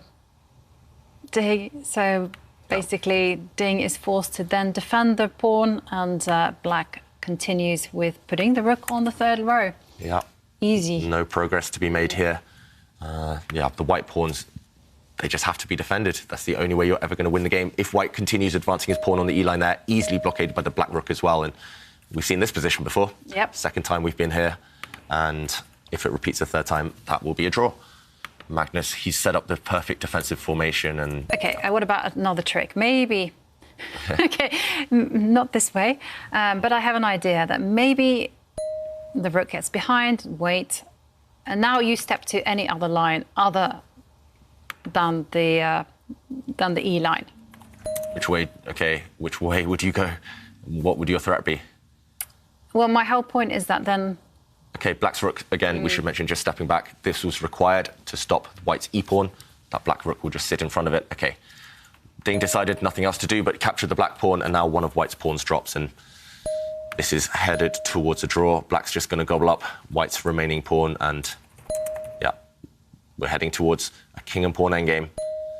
It's very easy to draw this. OK, neither side can make progress. Corner pawns are the worst in king and pawn endgames, easy to block. It's a draw. It's a draw, and that means a win for Magnus Carlsen in the first match in the battle for third place. No big reaction there. Both of these players, of course, wanted so badly to play the big final. Both of them lost on the final day of semi-finals. So here they are, fighting for third place. Magnus Carlsen in the lead after day one. Are you impressed with Magnus today? We know he was very upset yesterday with losing it to Levon in, blitz. Eventually. Yeah, it was a tough day yesterday. I mean, everything went wrong for him. It just seemed like it was a bad day at the office. And today, of course, he's facing number 3 in the world, Ding Liren, someone who he publicly has said is a fantastic player. He actually considers Ding a rival to the World Championship throne. So, yeah, no easy task to defend resourcefully and hold the match victory. And of course, it was one game that Magnus won here. Was it game 2 or 3 eventually? First game of the day. No, it was the first game. Yeah. Got a great start today. So how impressive was Magnus in that game? Magnus in that game, we actually just caught the end of it. He was very impressive, very sharp. Ding tried to go on the attack. Magnus refuted it immediately. So the first game, Magnus was very impressive, and he did look smooth. A couple of bumps in the road in that final game, but other than that, he looked back to himself today. And how about Ding? We know that he is fighting hard for tour points to qualify. We know the top 8 in the tour will qualify for the tour final. We've been seeing it on his face today. He is nervous or fighting hard. Yeah, he's fighting hard, but I mean, it's just those critical moments where he's not quite just putting in the kill. And I mean, we saw it in yesterday's match against Vladislav Artemiev. He made some small moves that were huge blunders, and they had catastrophic consequences. So Ding seems to be playing a little bit with the ghost of that on his shoulders today. But he missed a golden opportunity for equalising the match. And, well, we'll see what he brings to the table tomorrow. Yeah. And now we're joined by Magnus Carlsen, the winner of the first match. And Magnus, how do you feel about your playing today? I would say the first 3 games were decent, but yeah, the last one was kind of poor, but I somehow survived. Has it been hard to get motivated to play this third place match after what happened yesterday against Levon? No, it was okay. I thought we'll just play chess, and but then after I won the first game, then I thought let's try and at least consolidate that plus score today, so I have something to work with tomorrow. But yeah, the last game was really sloppy, but yeah. And of course, throughout the tour, we really have been hoping to see a knockout battle or a match between yourself and world number 3 Ding Liren. What has it been like to finally face him now in one of these matches? Yeah, it's a bit like the time I faced Wesley in the third place match. It's a bit anticlimactic, but no, it's fine. He's a very strong player and an interesting opponent. So, in terms of training, it's good, and like there's obviously some bonus for winning as well. So that's nice. But no, everybody knows it's not where I want to be. But yeah, sometimes you gotta play the cards that you've been dealt, or at least you've dealt yourself. And yeah, we noticed you were playing much quicker today compared to your games against Levon in the semi-finals. Is that just because the pressure's off now a bit, or was that a conscious decision? Yeah, I think it's a combination of a few things. Also, Levon was playing quickly, which it's kind of rare that both players play quickly or slowly. It's one player plays a lot faster. But yeah, obviously yesterday thinking didn't help me a lot. I was still making poor decisions, so it was refreshing to play a bit quicker, obviously. And of course, we're in the same city as you, Magnus. We know the sun is shining outside, so are you eager to get outside and enjoy the nice weather now? Well, I'm in quarantine. I've been in quarantine the whole week, so really? It's really limited what I can do. Oh, is that boring? Yeah, I have to say that it's not ideal. Like, especially when you finish quickly in the evening, and I mean the weather is nice, and all my friends are here in the city, and to just be inside and not meet anybody has been not ideal. The only thing I've done really is I've gone for quick swims in between games somehow, just trying to avoid people at all costs, but it's not easy these days. Oh, that sounds nice. And I mean, the most important thing, you're healthy, right? Yeah, I'm completely fine. Okay, good.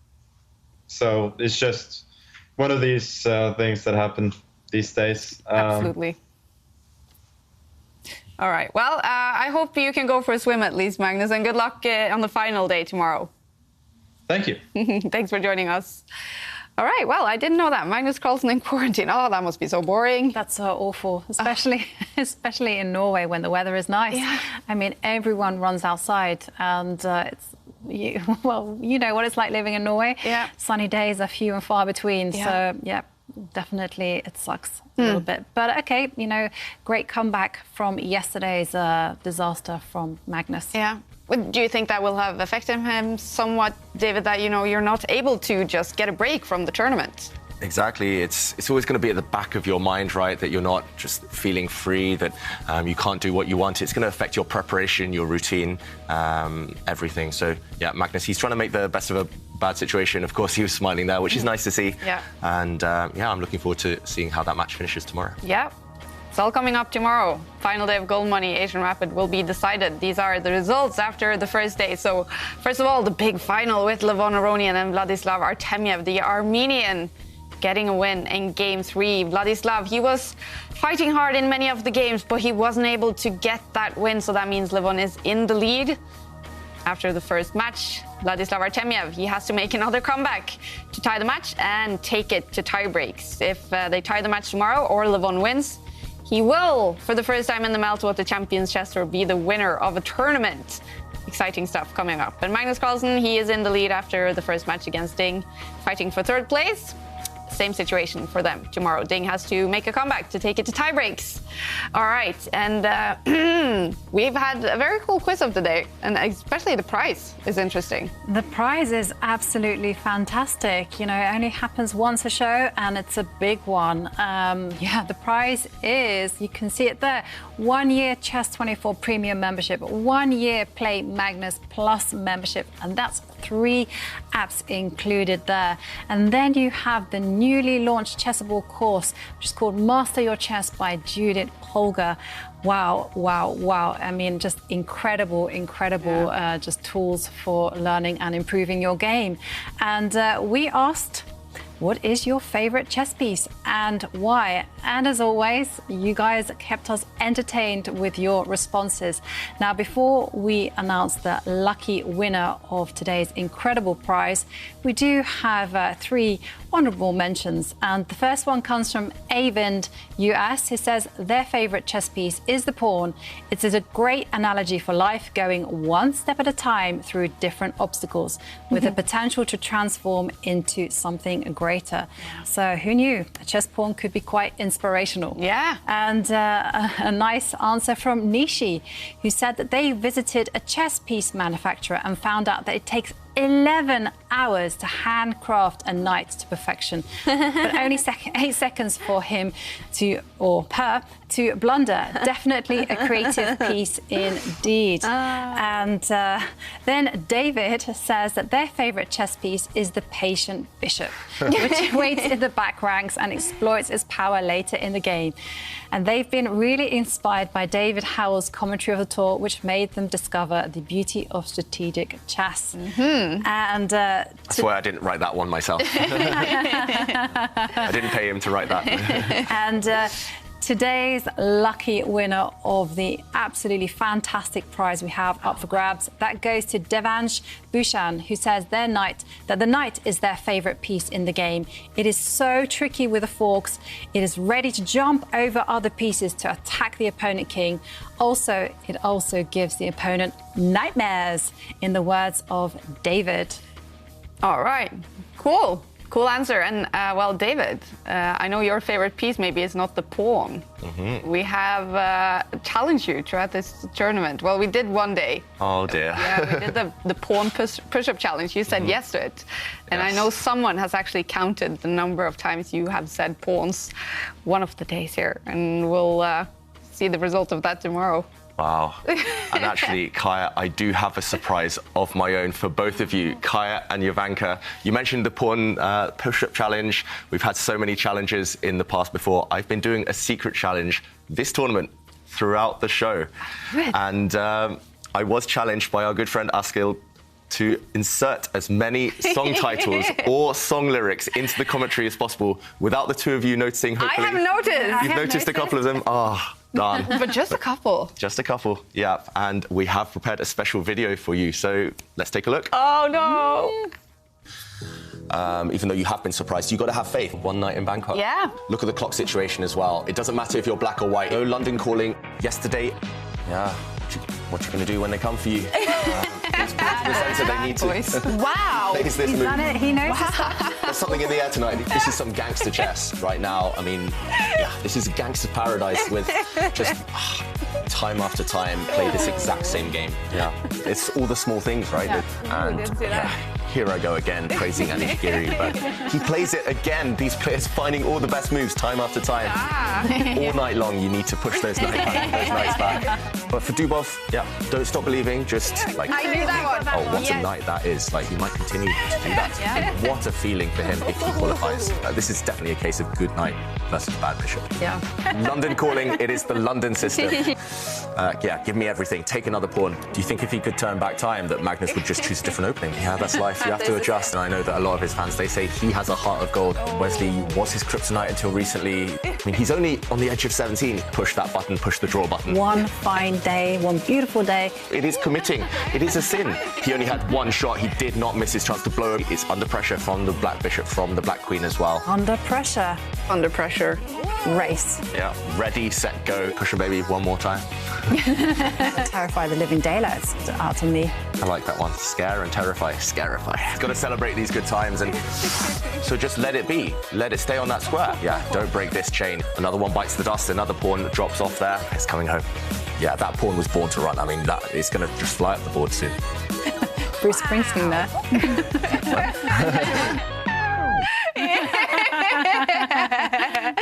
Wow, impressive stuff, David. I must admit, I didn't notice maybe half of them. I mean, some of them I did. I noticed that don't stop believing. That was like, what is this, David? Trying to be so sneaky. But 40, I had no idea. There were many more as well, I think. But yeah, I thought I was pushing my luck towards the end. So I hope you enjoyed that.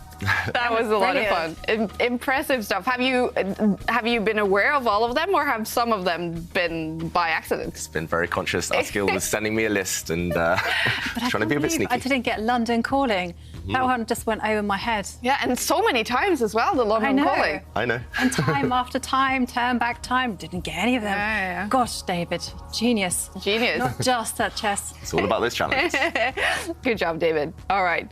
We'll be looking for another couple of song lyrics by David tomorrow, as we will finish the Goldmoney Asian Rapid. Levon Aronian or Vladislav Artemiev will be the big winner of this tournament. So final big day coming up. We hope you guys will join us for the final drama. See you then. Bye.